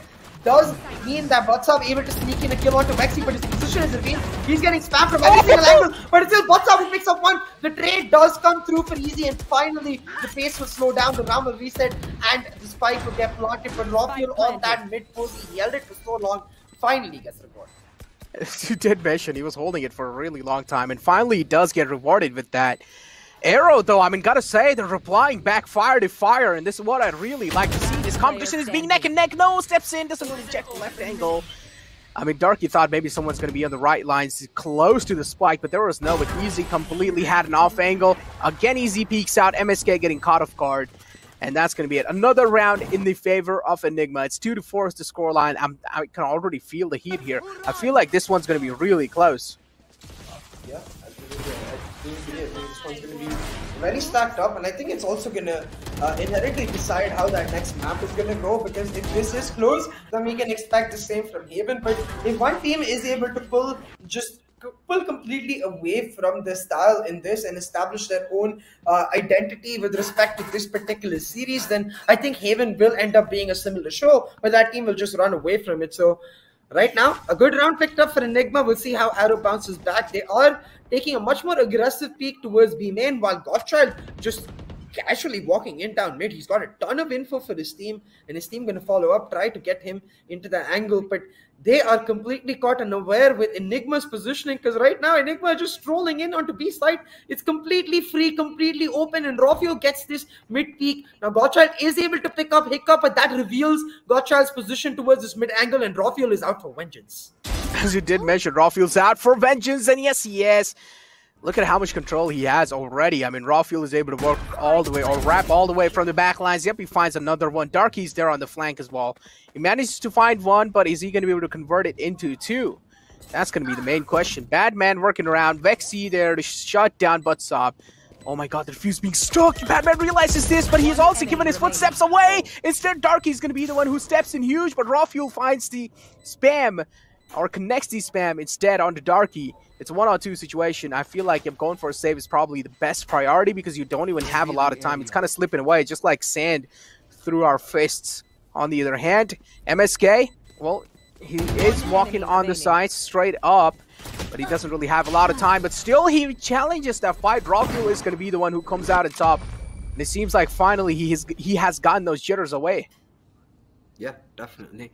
Enigma getting a free side and using it perfectly. Rafael, that mid peak especially was huge, because with Hika going down towards the A-shop area, Vexy was stuck on the lurk. There was no way for his team to join him except come through on this completely like full wrap from defender side spawn. So it meant that Rafael needed to hold on to the pressure in mid, needed to delay the rotations and attract attention to him to free up Vexy and his teammates on the B side, where then they could get into the post plants, and he did it to perfection, picking up a 4K and the round for Enigma as they now look to control once again the pace of this matchup. They've taken A-shop control, got that ult online on Hika. The Seekers are set up and they're ready for the execute. This time though, a notable change is that Badman is on the full lurk, full wrap. So this execute is going to be extremely dependent on Rafael. He needs to use the Seekers perfectly to clear out the players. Seekers out as well from the sky. A lot of info in the hand of Enigma. Oh my god. Even the SOA drone, or even the SOA Recon was able to exactly find that. As you did mention, that Badman flank is going to be coming in huge, and also with that neural theft, look at how much info they have. But still, they're not really able to convert it into anything crucial. Look at the Seekers out as well. They don't have any other choice rather than to back off. That's a great flash as well from Godchild. He doesn't really have any other, but he still manages to find one. He finds two. No! No, they're just peeking right in his crosshair. Easy will need to try and convert this round into a win. If he's not really able to do so, Arrow will gain their momentum and he will gain their confidence back. But oh no! Massive whiffs coming in through from the side of Enigma. This was so well executed. It just looked so good. And then out of nowhere, it just completely crumbled down. Just like the example you gave, right? He just, like, the dishes completely just fall over. He's able to catch all the dishes and then completely slides off on a banana peel. I just don't understand why Easy is being so greedy with the snake bites. Just throw them out early and go support your team on the gunfights. There's no reason to just sit in a non-moving position with your snake bite out, waiting for so long. You lose so much time and pressure. And Arrow, as you said, perfectly executing the retake.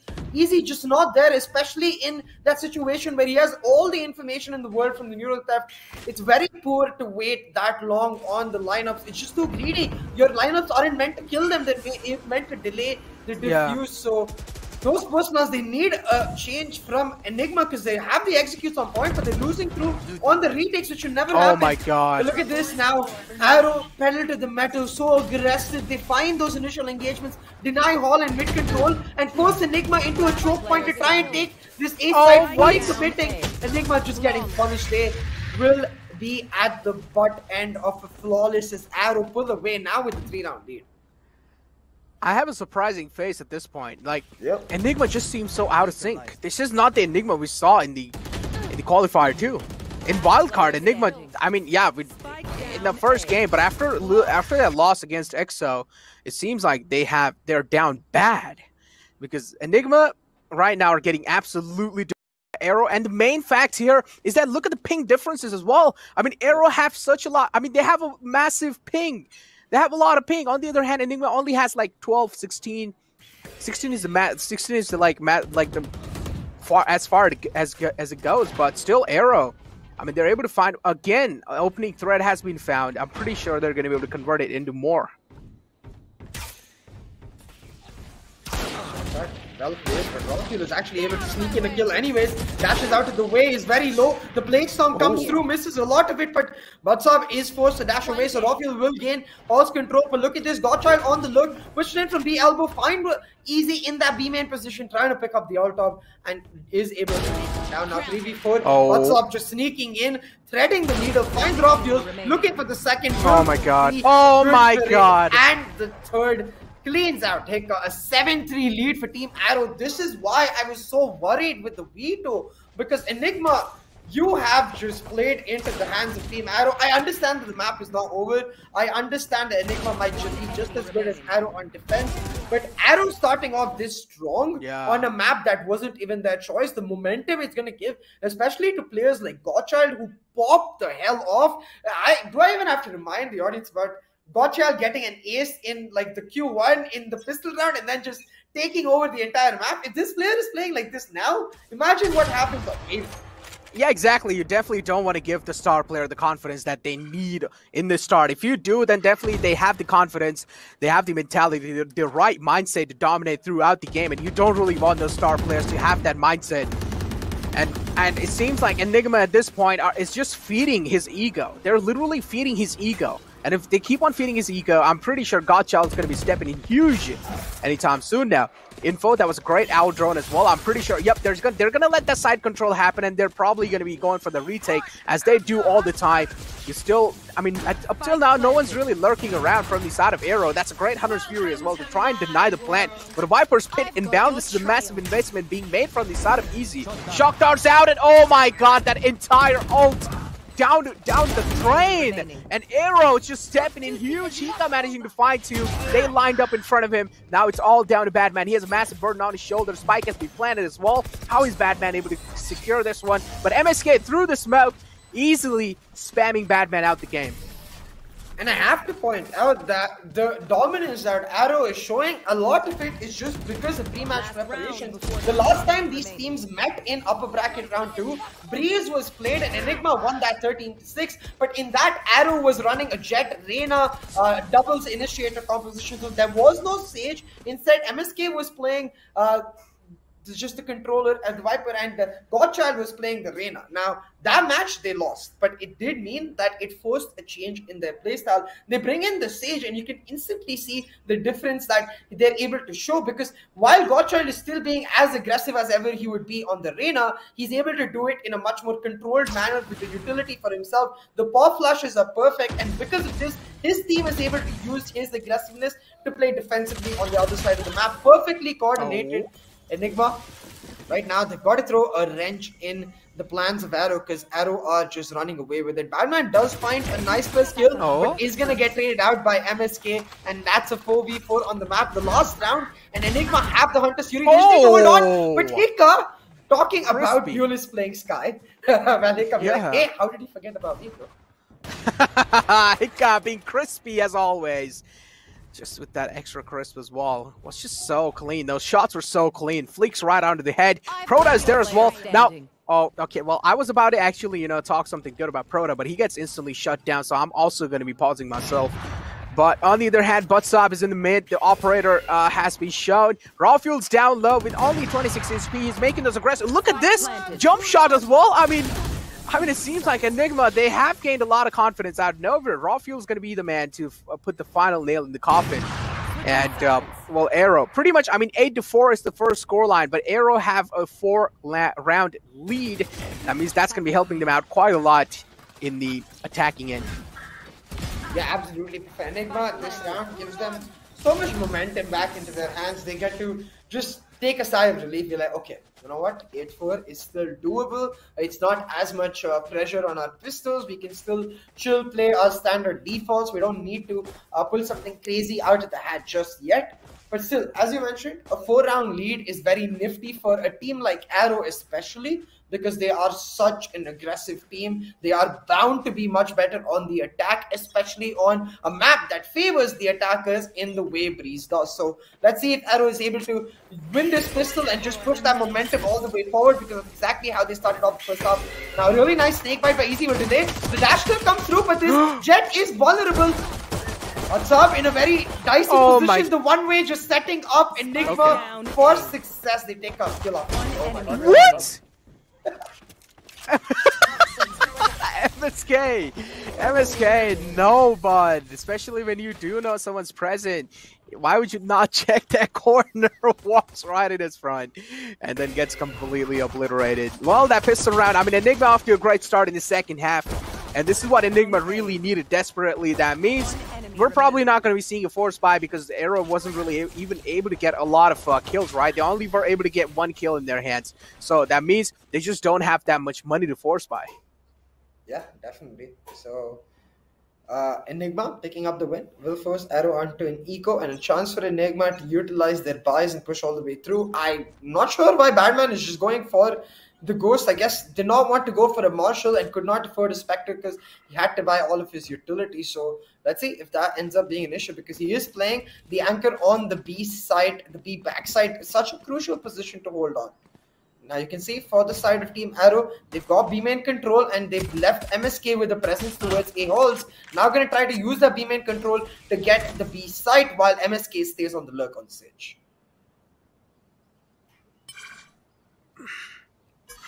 I like how Arrow as well in the attacking end now. They're showing a lot of change of the pace. Maybe it's just because they don't have the guns they need to show that confidence.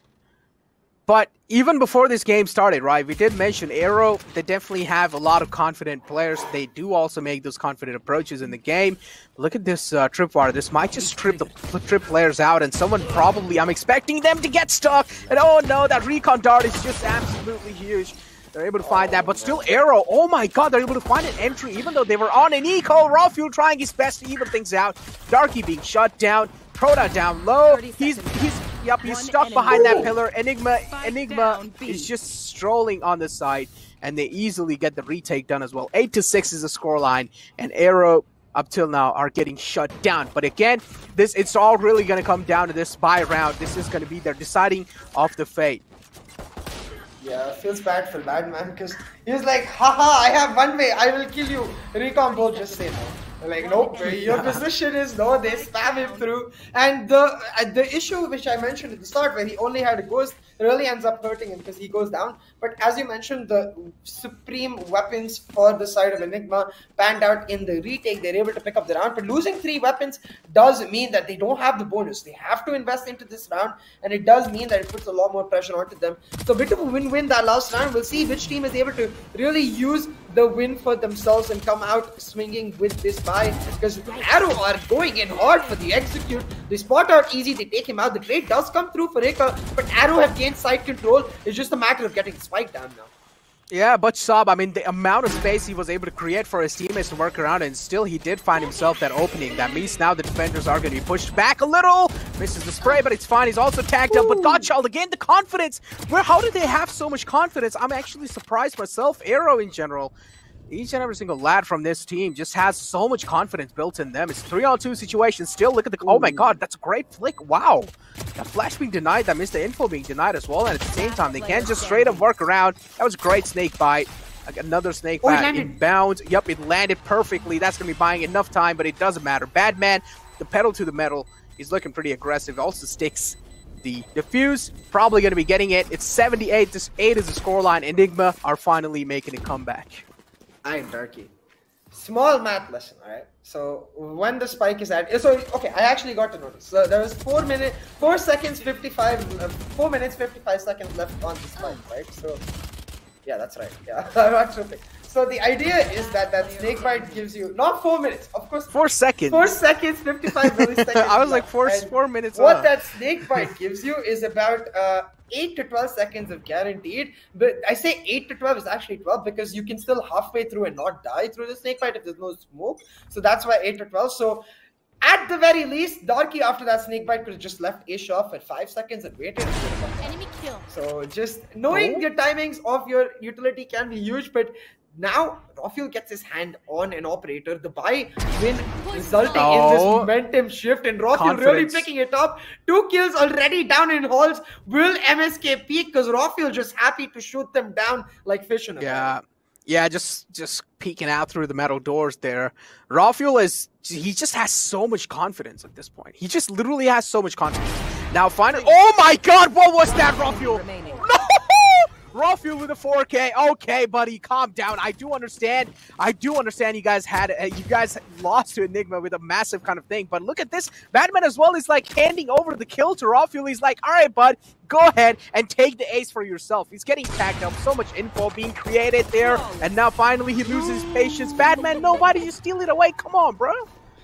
I mean, I guess he was scared for his teammates' life. Fair enough, you know. A rifle versus a classic long-range battle is not something you want to rely on. Oh my You gave him his opportunity, he missed it, and doesn't matter. Because now, Enigma Gaming, 8-8, they've equalized the scoreline, they've just sort of stifled the momentum Arrow had going, and they've almost like made us forget the way Arrow were dominating in the first half because of just a few rounds. Like the last round, the way they were able to win it, and now Rafael getting his hands on an operator. You see how damn strong he is, how damn prolific he has been, not just in this map, but like even in the series before, continuing his individual form through. Now Rafael on the operator, very aggressive. He's already pushed in B elbow, and is giving his team a ton of information, but they get that through the recon as well. The Viper's Pit now coming down. The snake bites are well placed by Easy to deny the plant, but still they get the side control. Looking at the side of Enigma though, they don't have any key ultimates, whereas Arrow have the Seekers. Right now, if Enigma try to contest, Arrow can just call the Seekers and kill them before they retake. I like how, yeah, as you did mention, that was a well-placed snake bot as well. And oh no, it does such a peek in. Wow, the confidence finally. Enigma, it just seems like they're so confident now out of nowhere. They have gained the confidence and the momentum back in their favor. This is a massive comeback being made as well. And this round is going to be really important for their momentum in general. But Enigma just strolling inside. They're able to find themselves a lot of kills. And it's just somehow, Arrow is completely falling apart. Darky in the end there tried to do some tickle damage. Was able to do so. But Badman shuts them down instantly. Another round in the favor. In the defensive half, it just seems like Enigma has stepped themselves up. And they have a pedal to the metal. I'm genuinely perplexed about why Arrow had these post plants. Why is... Okay, as soon as MSK dies, fair enough, he was holding the cubby. Why does another player go back into that cubby for Rexy to take down? They can just play in the Viper's Pit or even play a shop, you know, for that matter, to try and leave the Viper's Pit to be cleared out for just a single person. You can find a lot of value in the space denial the Viper's Pit gives you by not holding the space. Rather, because you're not holding the space and the other team has to clear it, it wastes their time. So you can even hold a shop and it would have been decent. Instead, they hold very close angles and they get punished completely. And Enigma pick up a lead. Rafael's still on the operator. No. What's up being like, I will fly in anime style. Rafael will be like, sit down.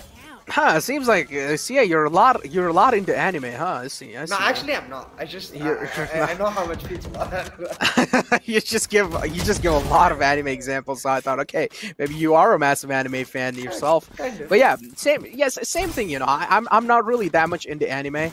But yeah, let's get our head back into the game. Oh no, we just got into the anime discussion here. But yeah, getting back in the game here, that's a great tag. Gotcha on being tagged, but this also means they have a lot of map control for themselves. Seekers being out, this means a decent amount of info will be given away as well. A-side entrance has been pretty much denied through that Viper's Pit. I don't know how they're going to be finding themselves that entry. It got scanned in through, but Easy moves out in the nick of time. He might just get tagged up, and wow! These are some great spams coming in through from the side of Proda. He does manage to find that. It's a 2-on-2 situation now. Rafael utilizing his Blade Storm there. And oh no, Proda a little too unaware. Rafael's cracked aim. Is he going to be able to clutch the situation out? There's a massive chance he can. But he doesn't even need to show his skills, because Badman is there to kind of seal the deal. Yeah. Oh wait, it actually rhymed. Yeah. Oh.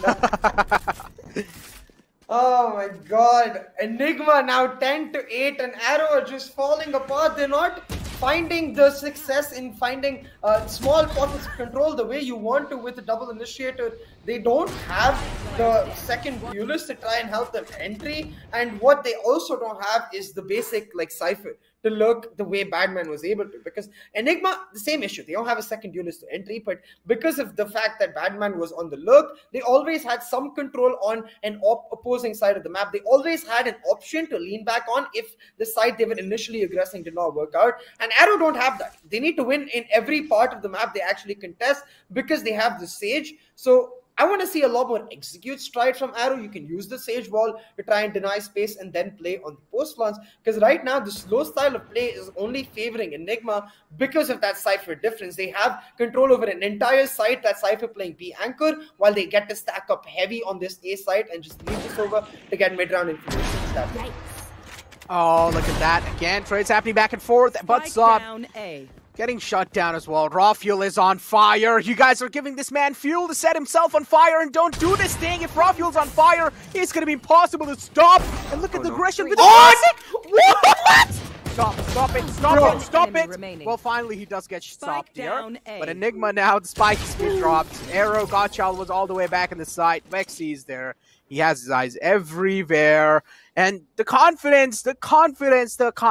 Oh boy. Oh, Raw Fuel. Just give this man fuel, which is blood. He just needs blood as fuel, and he will pretty much fire up.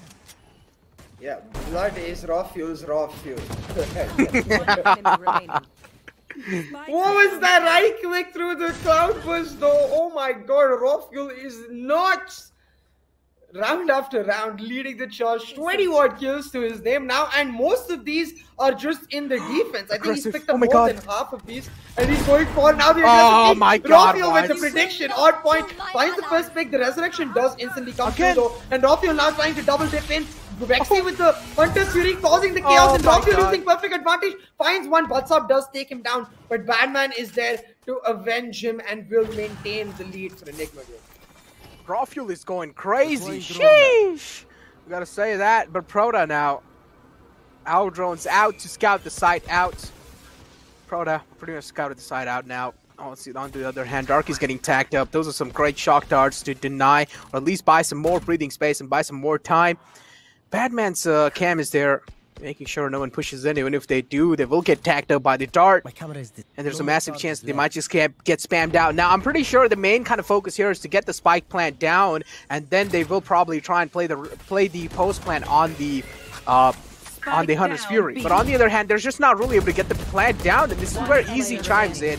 He's able to strike in at the right moment where his team needed him the most, but it doesn't matter. Vexy's going to be the man who will pretty much shut both of them down, strike them down, and that's going to be it. Enigma getting another round, a massive comeback, and now we're off to a match point where Enigma needs one more round to win this map.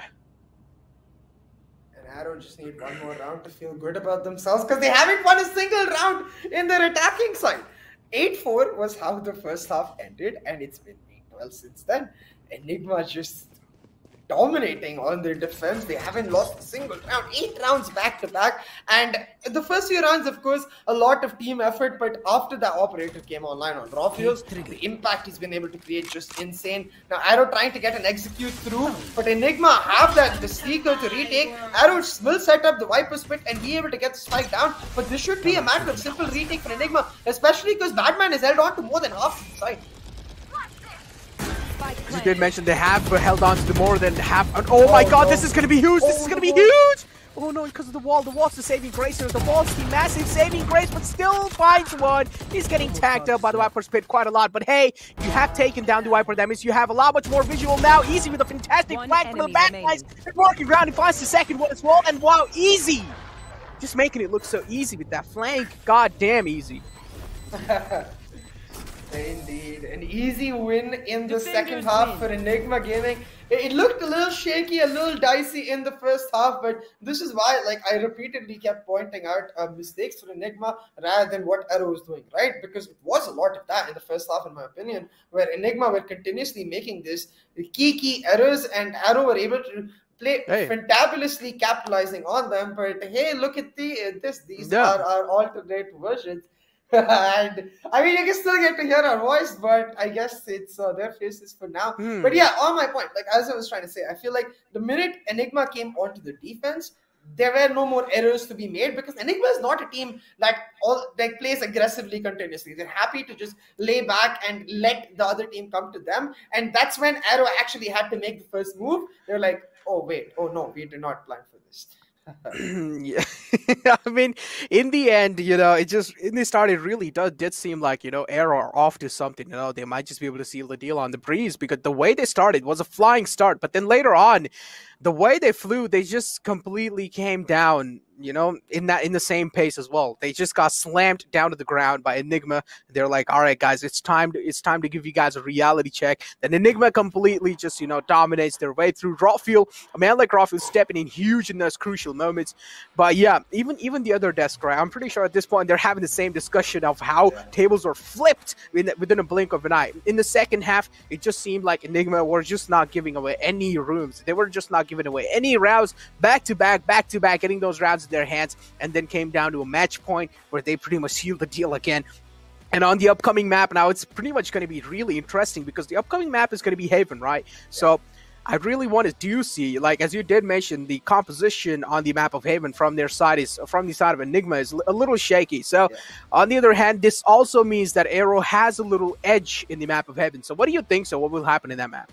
I agree 100%. Objectively, Arrow should have the edge, but when a player like Rawfuel starts popping off, the guy will just play Fruit Ninja with Arrow's Dream, just knifing them out of existence, because like we've seen insane rounds from him pulled out individually on Haven. He's already popped off on Breeze, so I think he's just gonna carry on that momentum onto Haven. Composition or not, Rawfuel will give no damn. He will be like, it's me versus Arrow. I'm going to do everything I possibly can to remove any hope that Arrow has of a matchup against EXO in the fight.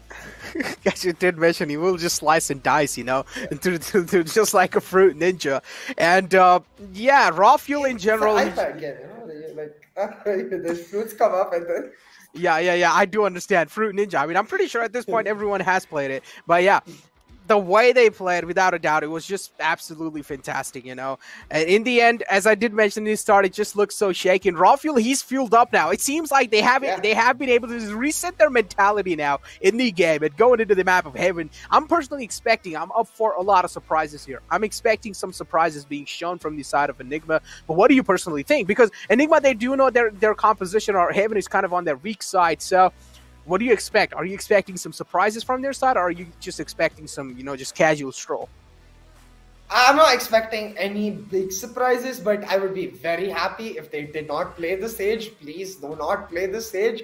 It's just not a great composition. They played it against Arrow previously in the last time these teams met in upper bracket round 2, and they barely managed to scrape a win. It was 13-11 in the favor of Enigma Gaming then. So you can only imagine what Arrow has prepared now, because they will be continuing on with the exact same composition, but the key difference, the MSK will be back on his favorite Astra, where he performs much better in general as compared to the Sage. So I just want to see Hika back on a normal pick. Like, if you are playing the Sage, then please have executes ready. We need to see Enigma Gaming going for executes.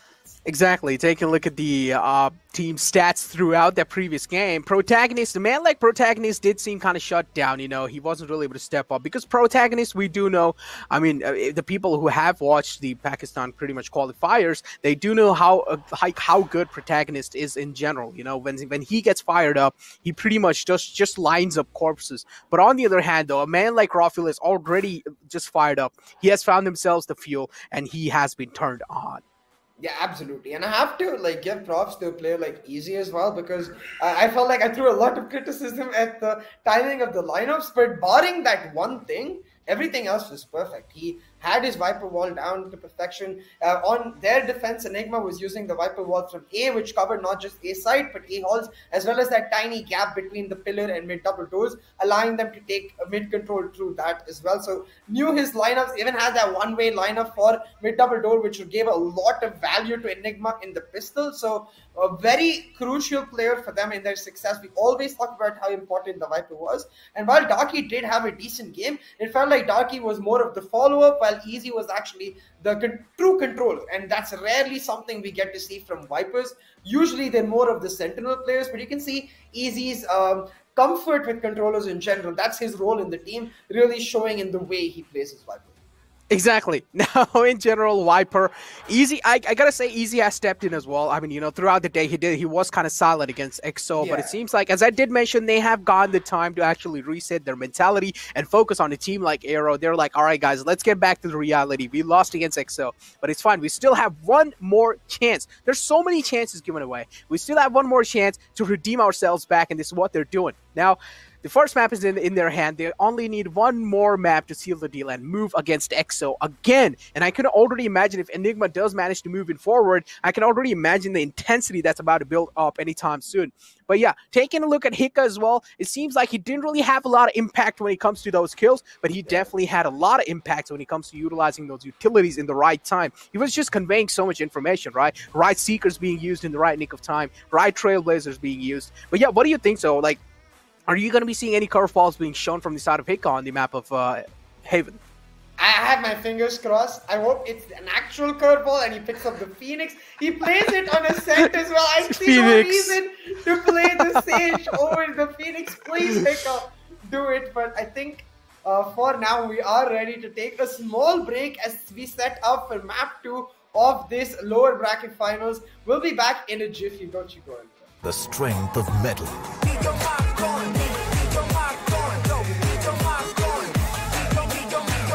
The new Classic Mark III. Get your mark on.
The power of steel.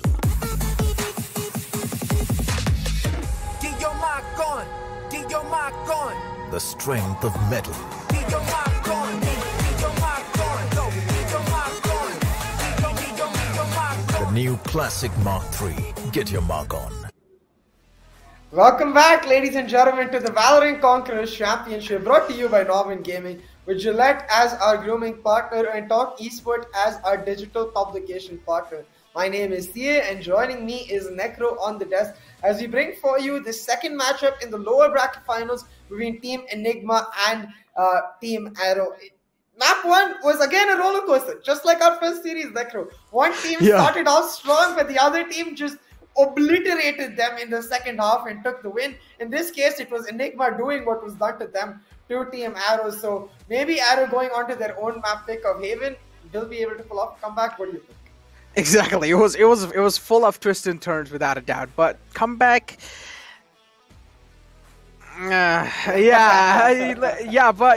a doubt. I mean, in the map of Heaven, they are really good. I would say they do have an edge, but it just really comes down to how are they able to kind of, find their way through those edges, because up till now, things have been looking pretty shaky. And finally, that Enigma has managed to kind of find themselves a way to kind of reset their mentality. So I'm expecting Enigma to dominate their way through.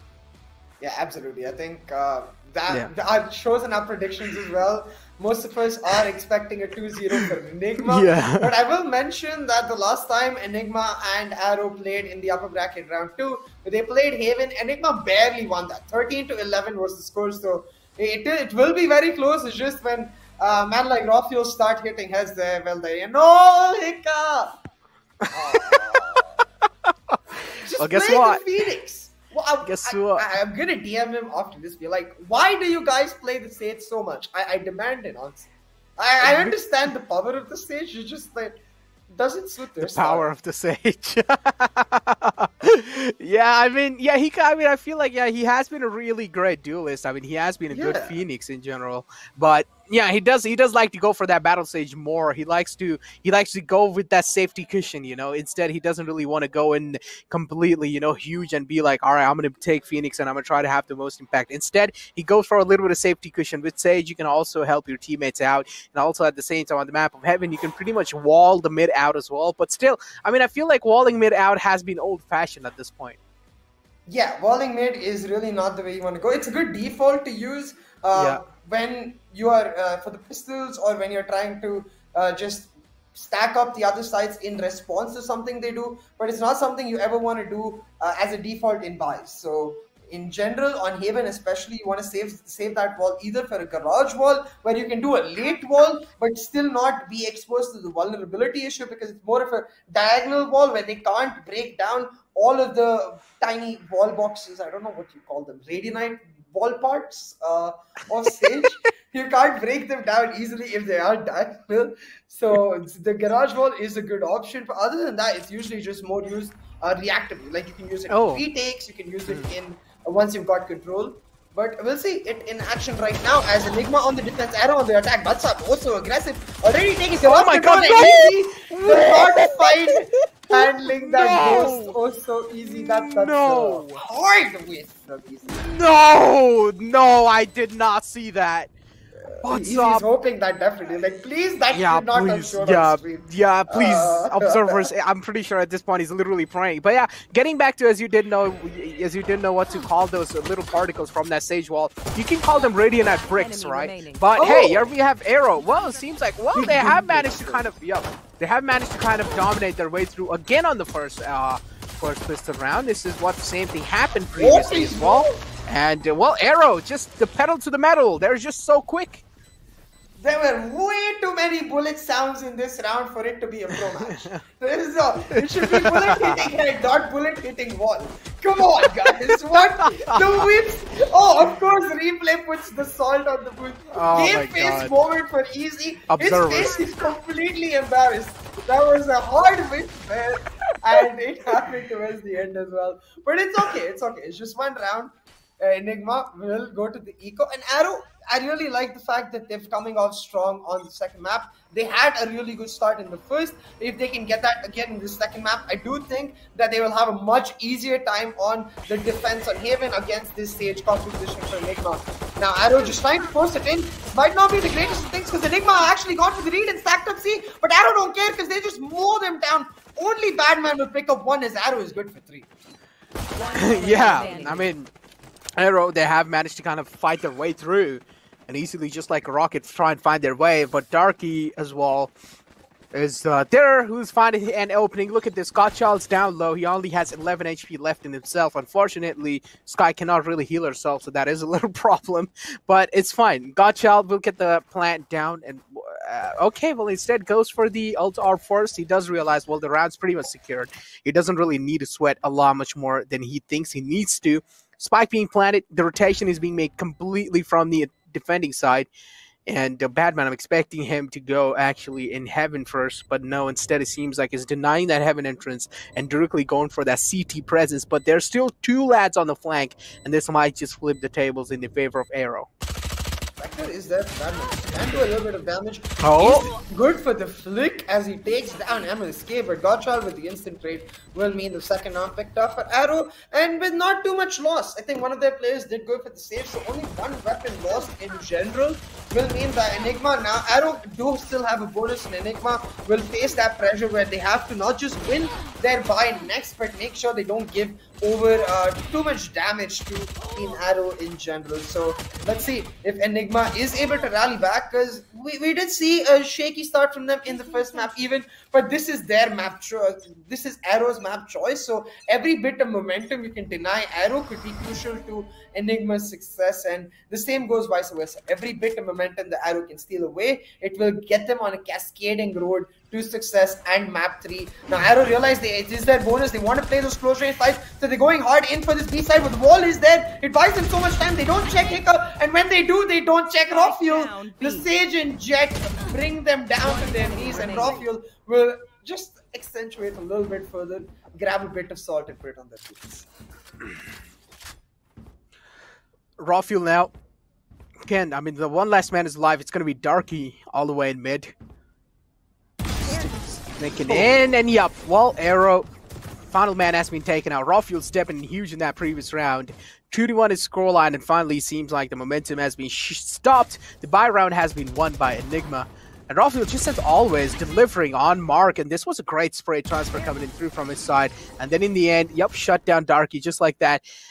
So, I mean, already, it seems like Enigma are making it look close. Instead, in the previous map, it did seem like Arrow was completely dominating their way through. But for now, Enigma is making it close. And look at that, Butsub just doesn't have any money, so he's probably just gonna be playing it on his Bladestorm. Exactly, and on the other side, Enigma has plenty of money, so he needs no! the operator suit, but Hiccup once again with the curse of the whiff, the Haven curse of the whiff misses a lot, but Rafi will be like, you have no sweat, I got you back, finds one, and now with the help of the shock dart, Rhoda taken out as well. Rafi will get full lobby control, and Vexy shock darts are just perfect. Even tagged out, what's up right there? Yeah, this did mention the shock darts are on point up till now. That's a great tag as well. Big man getting tagged. Oh no, actually, wasn't even able to find that tag. It was actually a whiff. Butsop tried to connect it. Oh no, he got through a little pixel peek. Just takes him out the game. Darky being shut down as well. Arrow for now are getting strolled on completely. This was their buy round, and look at Rafuel. Oh my god, the confidence. I wish I saw this confidence against Ixo. Definitely, right? Like, we hope to see that, but we didn't get to, but it's okay because he is showing it now, and they are like starting to push back strong. The same for Arrow, though. Like this round particularly, trying to force A lobby that hard is not smart once you've already lost one player, because it puts you in a very precarious position if you do, even if you end up winning it, right? You can't actually go for the easy rotation, because while you're contesting A lobby that hard and you haven't even got control, the rest of the team, for the defenders, is taking the rest of the map. So Arrow have to be very careful about how long they maintain their presence in one particular area, but it seems like they really love this A lobby. They've got their Jet to dash in aggressively. Butsub taking a Suez control, now setting his team up as they look to go for the execute on the back of the Seekers that they have available. Vexy now. He's ready with his owl drone. I really like how patient he's being as well, right? Even though Enigma is looking really good, they have a lot of confidence built in them. They're still taking things really slow, which I really like. They're not showing over aggression. They're not really showing overconfidence. 2-2 is the score. 2-2 is the scoreline. Looking absolutely fantastic up till now. Easy pretty much droning out, and he did not spot Easy. This is absolutely huge. This might just be absolutely huge. Easy, if they decide to actually go inside garage, this might just be absolutely huge. But the spike is leaning heavily towards the A side. It's actually in the underpass, and still Vexy comes out on top in that fight. But WhatsApp is there to try things out. Raw Fuel going to be shutting down the push as well. Left. And Darky gets shut down, who was on the flank. Not sure why Godchild decided to try peek at the Seekers.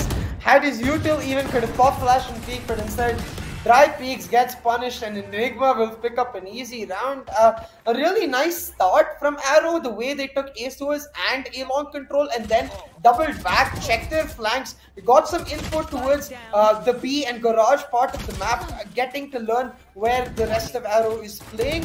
Then, sorry, getting to learn where the rest of Enigma is playing. Then they just needed to go back to A, use their Seekers and try to get into side. They could have even used the Seekers down in mid to cause a fake and go back to A, but instead they used nothing. They walk in to the defensive sidelines that Enigma was holding patiently for so long, and Enigma pick up the win. Now, Arrow is able to afford the buy. The last was an eco, I believe. So, Enigma will still be at an equal footing, at least in terms of weaponry. But the confidence, the morale, definitely at a higher point for Enigma Gaming, and you can see it in their pushes. They've got Raw Fuel into this A lobby aggressively, and because of this, Hika going to be able to rotate on, be able to support his Astra and KJ, while Raw Fuel just looks to cut off any possible rotations. Because Arrow, they certainly do love this A side. Exactly. Definitely do love this A side. Up till now, things are taking calm from both these sides, but hey, a lot of map control has been gained already from the side of Enigma. Rauful has managed to sneak in quite a lot. If he decides to strike in, but still the flank is being held. And Butsop as well. Oh no, they move away. Rauful, if you decide to actually flank now, this is the right time, and this is the right moment where you need to realize it's time to flank. That's a great slurp as well from Hika. Wow, I really like the presence of mind being shown from his side as well. He can actually try and wall this off as soon as he does hear that entrance coming in. He does finally hear those entries happening, but still Hika stepping in huge. And within a blink of an eye, they're down to that one less man alive. He uses the ball as well, just making sure, you know, Godchild is having as much trouble as possible, just rubbing the salt on the wounds. Yeah, very well played by Hika on that stage. They're slow up, buying so much time, forcing the Seekers out in a much more defensive position where they don't actually give you much information. As soon as they come out of the B entry, they start spreading out, but before they do, because the players are always holding those crossfire angles, they can just take them down, and all the information you get is, oh, there are a couple players on B. You knew that anyways, so the Seekers don't really give you exact notice the way they normally do in site executes, and that's because of that slow up, because they weren't able to get to the edge of the site entry and pop. The Seekers didn't have that surprise advantage. Now Yarrow once again onto the eco, this time again just I think desperately looking for something as they switch their defaults, try to go on to the C side, but Easy is ready, spots them out, is not able to take one out, but does mean that he is stranded. So now going to set up the smoke and try to reposition himself. He's able to do so on platform, but not before he takes a bit more of damage. Spike is still leaning heavily towards A and B side. We still don't really know what's their mindset though. It does, I mean, up till now what I'm seeing, it does seem like they actually want to hit the A side. Look at the angle being held from Vexy as well. The pixel peak, right? He's trying to find himself, so tags. And if he does find a tag, that's going to be absolutely huge. The drone not really able to catch him or catch his presence there. With the tag completely. Godchild being spotted. That's a great find. Godchild being shut down. This time it seems like Godchild isn't really able to fire himself up. On the other hand, Vexy is stepping in huge inside this one. Individual peaks being taken will be punished. And God Vexy seems like, well, he just seems unstoppable up till now. He's trying to find another one as well, but Hika is there to try things out. Individual peaks, ladies and gentlemen. This is what happens when your team is not in sync. Yeah, Vexy has a dope crosshair. It's really interesting. I've never seen it. Look at this. It's just a dot around a box. Circle, I haven't seen that before. So really cool. And so are his spray adjustments. Look at that. Third kill just instantly flicking onto Crota's head. taking him down, meaning Enigma controlling this map, controlling the momentum from 2-0 down now to 5-2. Arrow started off the map well, but since then they've only been stumbling, they've only been faltering, and Enigma are punishing them repeatedly. A timeout has been taken by at the attack with Team Arrow, pondering how they actually come out of this, and they need to, because if you end up giving a huge defensive advantage to this stage composition, everything I was talking about with respect to its weakness on attack disappears, because what a stage composition really needs on the attack is time. They need time to build up defaults through executes, try to build up conditioning. Without that time is when they start looking very sketchy, but if they have a lead going into the second half, all they have is time. Exactly. But now, again, I mean, taking a look at how, like, take a look at these side of faces, right? Take a look at their webcams as well. On the side of Arrow, they just seem so nervous, right? They seem like, oh no, this is completely falling apart. We need to find a way to, you know, get it together. On the other hand, Enigma, all the players just seem like, you know, laughing, having a good time, enjoying the game. This completely just shows that Enigma is pretty much not really showing a lot of efforts to stop the momentum of Arrow up till now. Enigma is able to do it pretty easily, and which is understandable in these kind of moments. But for now, Arrow again trying to find themselves an opening. And yes, as I did mention, they did find themselves an opening. So this is absolutely massive. Proda was able to find himself. Lockdown being invested as well. I'm hoping, or I'm expecting another side to be taken in their hands. Hunter's Fury being utilized as well from their side.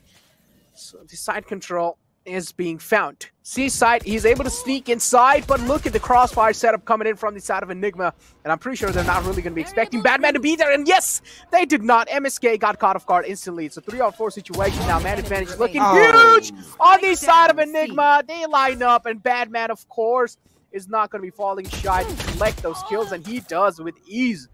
But Godchild now will finally stop the momentum that Batman has inside this round.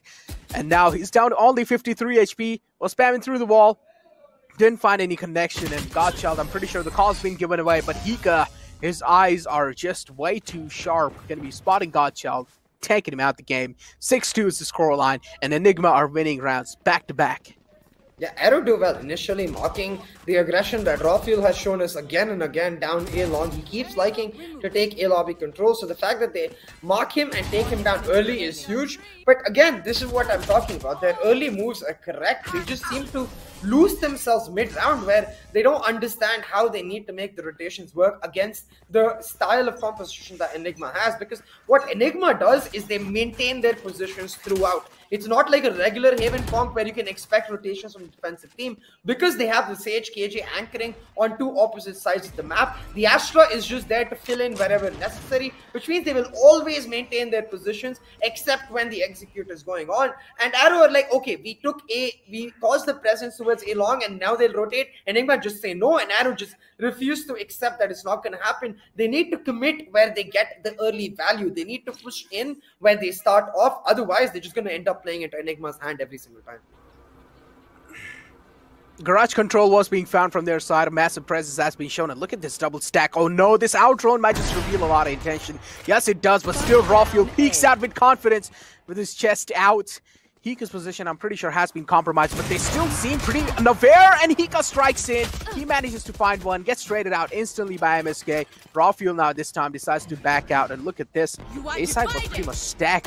Cosmic Divide being utilized as well, not really able to convert it into the second one. And through covering that hell through that Cosmic Divide, Vexy steps in huge, gets the revenge of his teammates. And another round being secured. 72 is the scoreline. Enigma just dominating it completely. Replay, please, not of this shot, the third one, because that was nuts.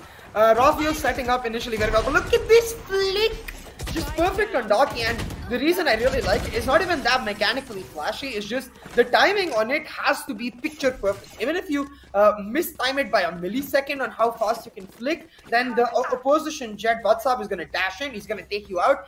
Rafuel times it perfectly, is even able to back out in time for WhatsApp to come in, so it means he gets his value. And again, Rafuel does not disappoint, going for the aggressive garage peek, finds the first blood and collapses any hopes Arrow had of pulling through this round. Because while they have the ults, Arrow are running out of ways to actually execute with them. Now Darky does take Raphael out, but this wall is delaying them for so long. The drone doesn't even get too much util. This is all up to Butsop to find some insane shots. As I did mention, it's all up to Butsop to find some insane shots, and yes, he does. He manages to connect a right click, and what? He got, well, that was a great spray transfer. It seems like, well, I also got to start using the Phantom nowadays. It's just in the meta, man. Phantom's just so laser beam, precise, perfect, I would say. Well, that's a great deny to the recon as well. No info being collected. Proda, it's a one-on-one situation now. Proda versus Badman. Both these lads are feeling themselves up till now. But Proda does seem a little shut down. Maybe just needs a little bit more time. But on the other hand, Badman also does have a lockdown available. He might just use it right now, but I don't really feel like this is the right time to utilize it. Because in a 1v1, you don't want to make sure you're using any kind of your ultimates, at least to gain a little bit of advantage. It does make sense if things are faltering down for you, but Proda just played that so well, holding an off angle. Badman didn't really expect Proda to be in that angle, and Proda just peeks out and takes him down instantly. Yeah, really nice round picked up for Team Arrow. Especially in this 1v2, the way Proda plays it is phenomenal because isolating the 1v1s is key, and he's able to do exactly that. Make sure that they counter it out, so then he gets to go for the full rotation through A link, pick up the spike, get it planted on A, and then holding the aggressive angle, understanding that Killjoy is unlikely to either set up her ult or a utility till she at least clears off the A link entrance. Like maybe once you clear off A link entrance, then you go back, set up your ult and go back, but till you clear off the entrance, you're not doing anything, and he's holding the entrance, understanding that that's the first move Badman is going to make. Able to catch him out, pick up the round. Now 7-3, and again it comes back to the idea that if you finish off this half 7-5 or even 8-4, is pretty decent considering the start. But it looks like Enigma is just pissed about losing that round. So aggressive, taking mid control with just pure gunfights. They found 2, and while Proda does answer back, it's still Enigma with the territory, and the territory that gives them the kills. Easy and Hiccup find 1 each, and Enigma right now just demolishing in this round. You've angered the beast almost. Yeah, they have the resurrection. Oh no, Darky again. So many whiffs, man. Throughout the day, just so many whiffs from both these sides, actually, from even Arrow and Enigma. Even in the previous game, Enigma did seem like, quite sticky. We did see a lot of sticky moments. Oh, Raphael, though, this time he's not going to be missing those shots. Darky is down low. Raphael's down low as well, but it doesn't really... In the end, if you notice, Raphael was down low 30 HP, and Darky was down low 30 HP as well. So he was like, all right, same pinch. Yeah. But it's not same pinch in terms of score lines because Enigma is running away with it. 8-3 right now, and look at this, just pure gunfights. Hika and Badman pushing in from mid and garage. They win a fight each and they get control of mid because of that. And even though the trades are coming through from Arrow, they get 1 and 2 back respectively. But Enigma is able to trade in kills in the middle, maintain their advantage because of the territory control they have. So Arrow, they need to be careful about how they approach this because they have this die, but they're not actually making full use of it. They're not getting to see the control that they want. Raphael, very uncharacteristic here, actually misses both of his shots and has to dash away, pop out his ult animation and come back for the peak. Now spotted by the drone, is gonna get hunted by the Hunter's Fury, but the tags missed. Instead, it's Vexy taking the brunt of it, and now Vexy gonna be like, I'm angry, how dare you? I'm gonna go for the peak. And well, he does exactly that, but unfortunately he's down low now. Raphael, I mean, hey, we didn't really hear those voices, right? For those voice lines that last round before the half, this is what's going on right now. So, well, this is the final round here, and then Vexy just completely strolls in on. This is, as I did mention, this is the last round for the second half starts. The last round of the first half. Cosmic Divide being utilized as well. Just some rubbing salt on those injuries over and over again, even though they're winning. They're like, all right, this is the final time. This is the final round. We might as well use all of our ults, and this is what they did. Lockdown as well invested. Cosmic Divide being utilized as well. Oh, boy. Yeah. Enigma just making sure the round comes through for them, and it certainly does. 9-3 as they finish off this first half in a triumphant fashion. And give me a bit of deja vu, because this is very close to the scoreline that we saw in the first map itself. And there was the other way around. Arrow took an 8-4 lead, and then Enigma were able to come back, win all of the rounds in the second half to win the map. I wonder if Arrow can do the same here, because yes, it still have to remember that Enigma are playing the Sage KJ composition with a single duelist, which means they don't really have the easy form of entry the way a Flash like a Sky or a Phoenix or a Reyna provides, and they don't have a Jet and Raze double duelist combo that can just instantly double satchels, dash in and get the side. They need to play much more control. They need to win their gunfights. They need to take control and play on rotations. And Enigma usually are very good at doing that. So I will give them that. But let's see how it turns out, because it looks like Rafiel doesn't care a damn about the tactical nature. He's just like, put me in the front and I will get you guys in. Well, I mean, that's what he's doing. He's already like helping his teams to kind of get in there, and or Rafiel has already kind of found himself that entry. Badman was Wall just joining the fray.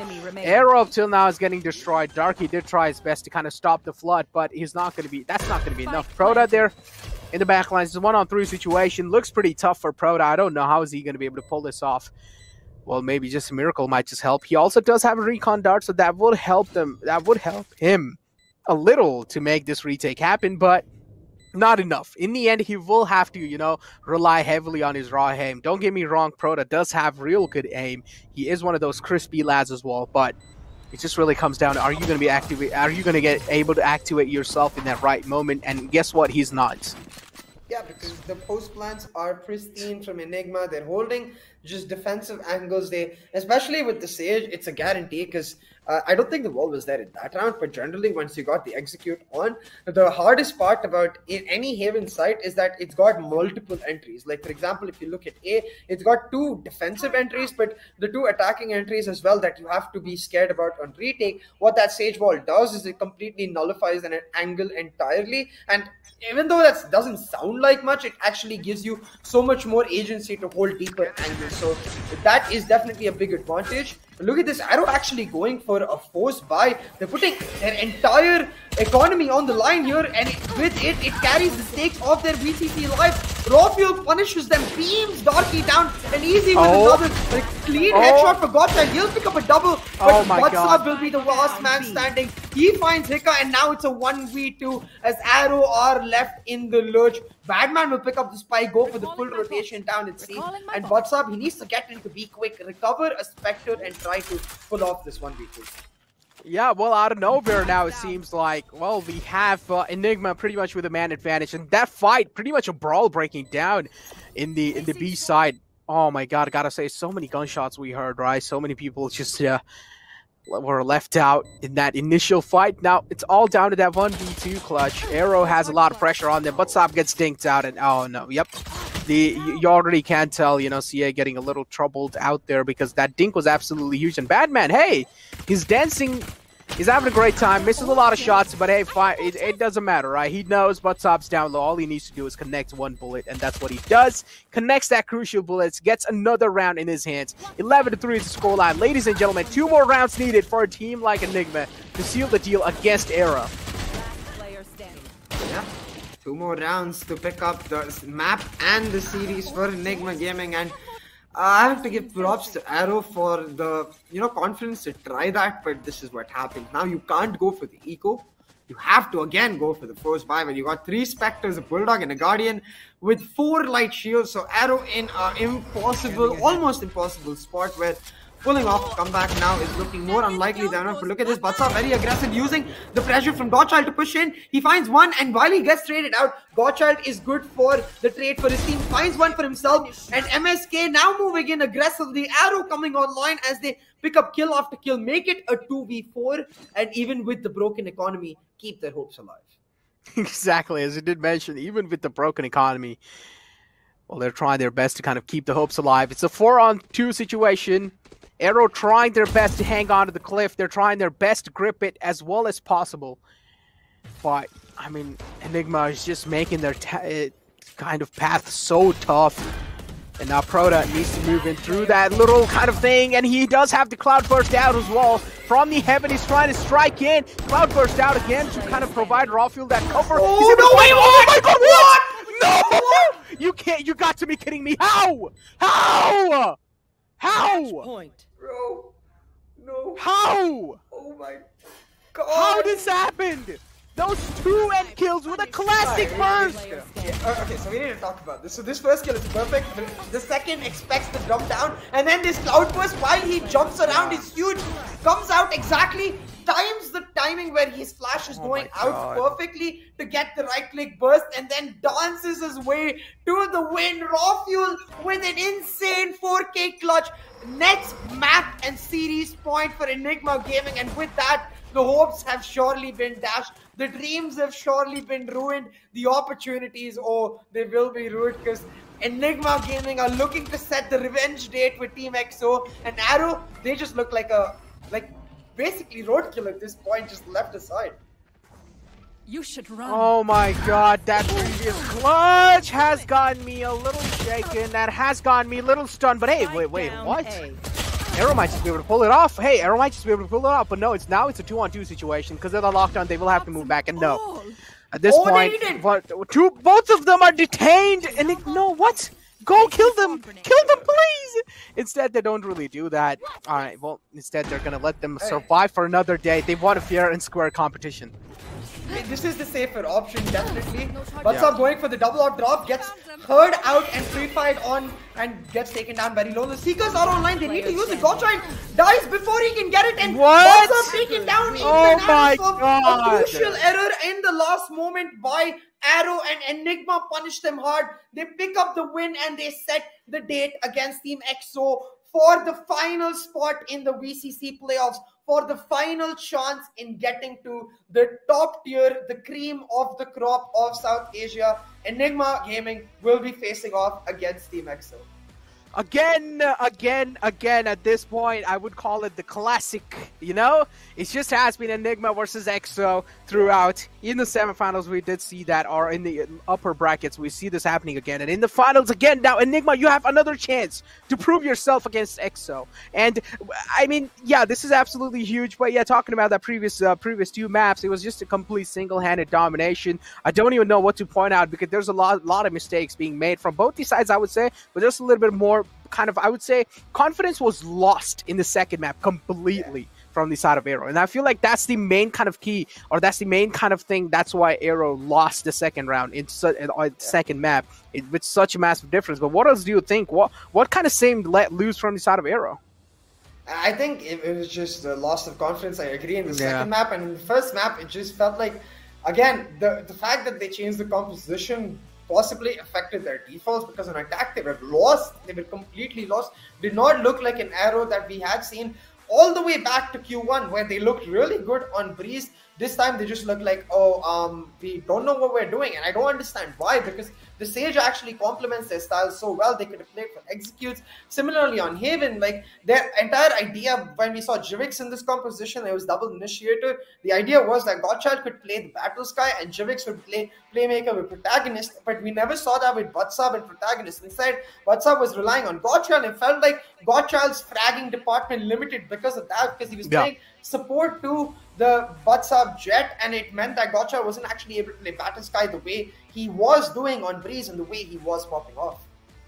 Exactly, as you did beautifully pointed out, it just really seemed like Godchild had a lot of things, or had a lot of burden on his shoulder. That's why Godchild, in the first kind of half, in the first map, it did seem kind of a lot, you know, like he was showcasing a lot of skills, right? And then later on, he just kind of faltered down, because he did know later on he had to kind of help his teammates out as well. And all the momentum just seemed kind of slipped out. And of course, in the second game, their mentality was just completely shattered. Let's be honest, the mentality was just shattered after the I would say comeback that was made from the side of Enigma. In the second kind of map there, their mentality was completely shattered, and this is what Enigma realized, right? Because Enigma were able to kind of find out that, okay, we are able to reset our mindsets. On the other hand, if Arrow want to do so, it's pretty much next to impossible. So Arrow, with shattered mindset, entered the map of Heaven and got completely shattered again. Yeah, exactly. Enigma just rolling over Arrow as they set up a revenge matchup against XO. But at this point, XO are feeling hella confident, because they've beaten Enigma twice now. And they'll be looking to make this the third. I mean, maybe third time's the charm for Enigma. You never know. Like, I don't know. But I mean, look.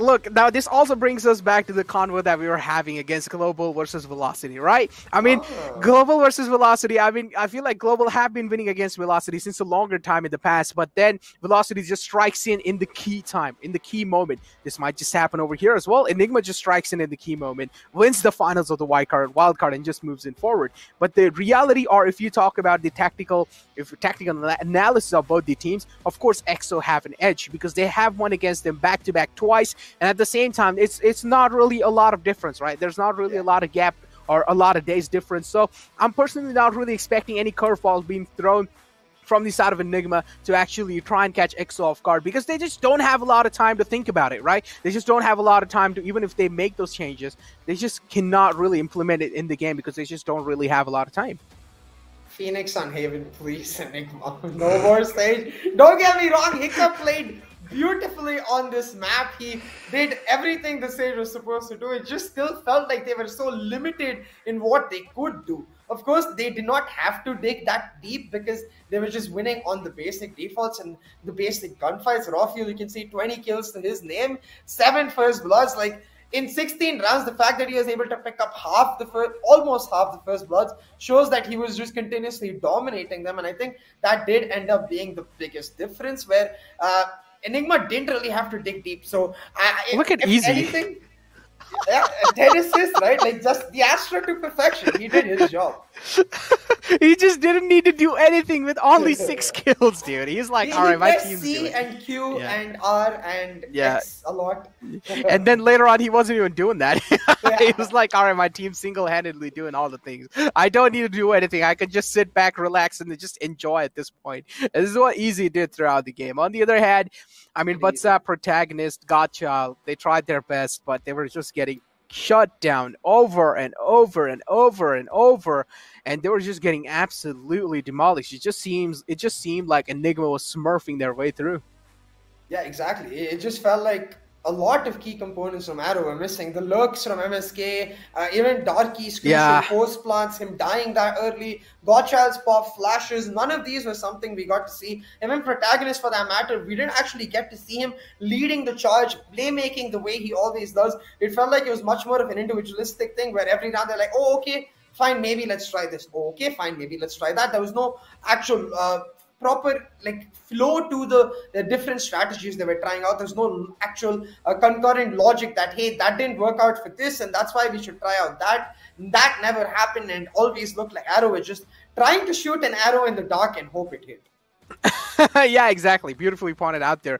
And yeah, I feel like we were just not really seeing those, proper executes or those proper defaults being set from the side of Arrow, right? The way we didn't see that classic game coming in through. And I feel like this has a massive kind of thing behind mentality, right? They just weren't in the right mindset. They just were completely shattered. And they didn't want it to make those flanks happen. They didn't want it to make those lurks happen because, of course, they just don't want to risk their lives. They want to stay alive for as long as possible and try their best to kind of flip the tables. But in the end, just because of lack of confidence, Arrow just seemed so weak on the map of Haven.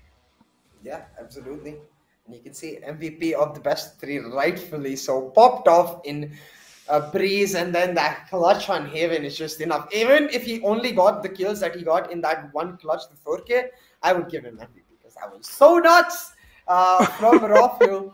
331 ACS across the 2 games, and Rafiel is definitely prime. Like, he is ready to have another go at EXO. His performances have only gotten better, so I'm sure we can expect it to get better tomorrow as well. It's just a matter of will the entire team show up, because I feel like Enigma is that sort of team where if they all show up, they look like the best in the world. But there are certain days where a couple players don't show up, and because of their style, because of the necessity their style has, which requires a ton of coordination and synergy, it just looks like they're all over the place. So those extremes can be difficult to navigate, but if they can turn up at the right moment, at the right time, they can take it all.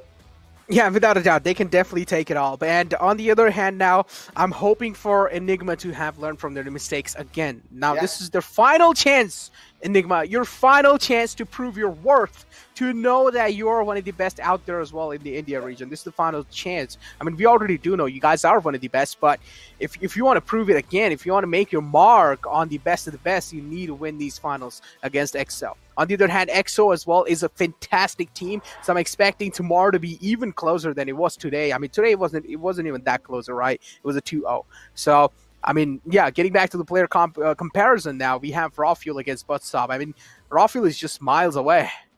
Yeah, and what I really like is that technically both of these players have played the same number of tournaments, where Buttstop didn't play Q2 and Rawfuel didn't play Q1. So it matches up how many matches they played overall. And as you said, Rawfuel is miles apart. 38 first bloods to 17 is the biggest difference for me, because kills is fine, like if you don't get as many kills, but 21 more than double the first blood Buttstop has. You can see Rawfuel takes his job of finding that first engagement very seriously. Yeah, exactly. I mean, this is what you're really supposed to do, right? Especially when you are playing the J. You need to be the one to take those risky peeks, because you have the dash, right? I mean, even if you're not really able to kind of find yourself that kill, this is what really gives an advantage to a character like Jet, to an agent like Jet, that you have a room for mistakes, but that's going to be only one room. If you're not really able to find that crucial shot, you can dash out, but then later on, you need to make sure you're at least, you know, you're like creme de la crop, like you're the best of the best out there. If you're not really going to be hitting your shots even after that, then you have no other room. You still do have those cloud bursts, but I feel like they're not heavily reliant.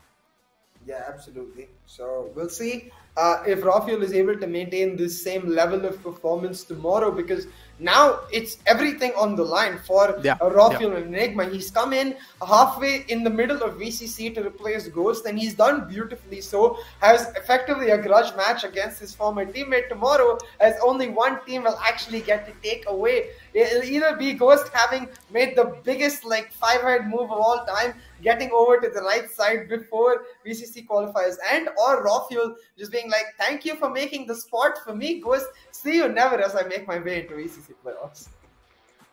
Exactly. The battle of emotions is what going to be tomorrow, without a doubt, because I'm pretty sure EXO as well has a lot on the line. On the other hand, Enigma as well has a lot on the line. Both of these teams have been playing to the mark. Both of these teams have been trying their best to get to the stage they have gotten up till now. I don't really know what to expect tomorrow. I mean, throughout now, what we have seen, you know, up, is that pretty much Enigma getting destroyed by the side of XL. But tomorrow, again, I'm expecting Enigma to pretty much just work hard. Honestly, just work hard. Watch the entire replay, how you guys played. Try and figure out how things were really falling apart. In the first half, you guys were looking great on the first map, and then later on, things just slipped apart from your hands because XO won back-to-back rounds. You need to find out how they won those back-to-back rounds and what was the main key or what was the main mistake that was being made. But yeah, what do you have to say about this, CA? Oh, take a look at the brackets of the wildcard as well. I mean, I just wanted to say that props to be given to Arrow as well. They made two finals. They made it to the third spot in the Wildcard qualifier. They were always at the very edge, just not able to push it through. And yes, that sucks, but at the same time, it should give you the motivation to work for the next iteration of such a tournament like this, when the next opportunity where South Asia gets a spot in the international calendar, Arrow can come back. They'll be like, you know what, we learned from the VCC and we're going to come back stronger in the next time, because we were just one step away from making it through. Next time, we just need to take that one step forward. As you did mention, they have learned from the VCC. They were just one step away, and now they will need to learn. Again, it's fine. I have been mentioning this over and over again, no matter what kind of game it is. Like, you also have a lot of experience, especially when you play this kind of a tournament. If you do have that kind of an experience, imagine you're already miles away from a lot of teams that are upcoming. Yeah. Definitely, like the exposure of even facing off against Indian teams for Arrow is a big deal, because now they get to understand the difference in the Pakistani style of gameplay, the teams they've regularly faced, and the Indian style of gameplay. They get to use this experience and move forward. This was just our first taste of international action, and mostly limited to 2 regions. Coming up next week, we have an entire full, like, a plethora of countries and regions ready to just give it their all. So it's going to be very exciting. But before that, before that, we still have to decide which team will take the final spot in the VCC playoffs, if it will be Enigma Gaming and Team XO. And bringing back the conversation to that, I think it's going to be very exciting to watch how the map veto goes through, because Enigma surely have to understand. But I think that's the end of the day for today. We will be back with finals tomorrow. Make sure you subscribe and get the notification bell off, because you don't want to miss a single second of that. Bye-bye. भाई call दोगे तो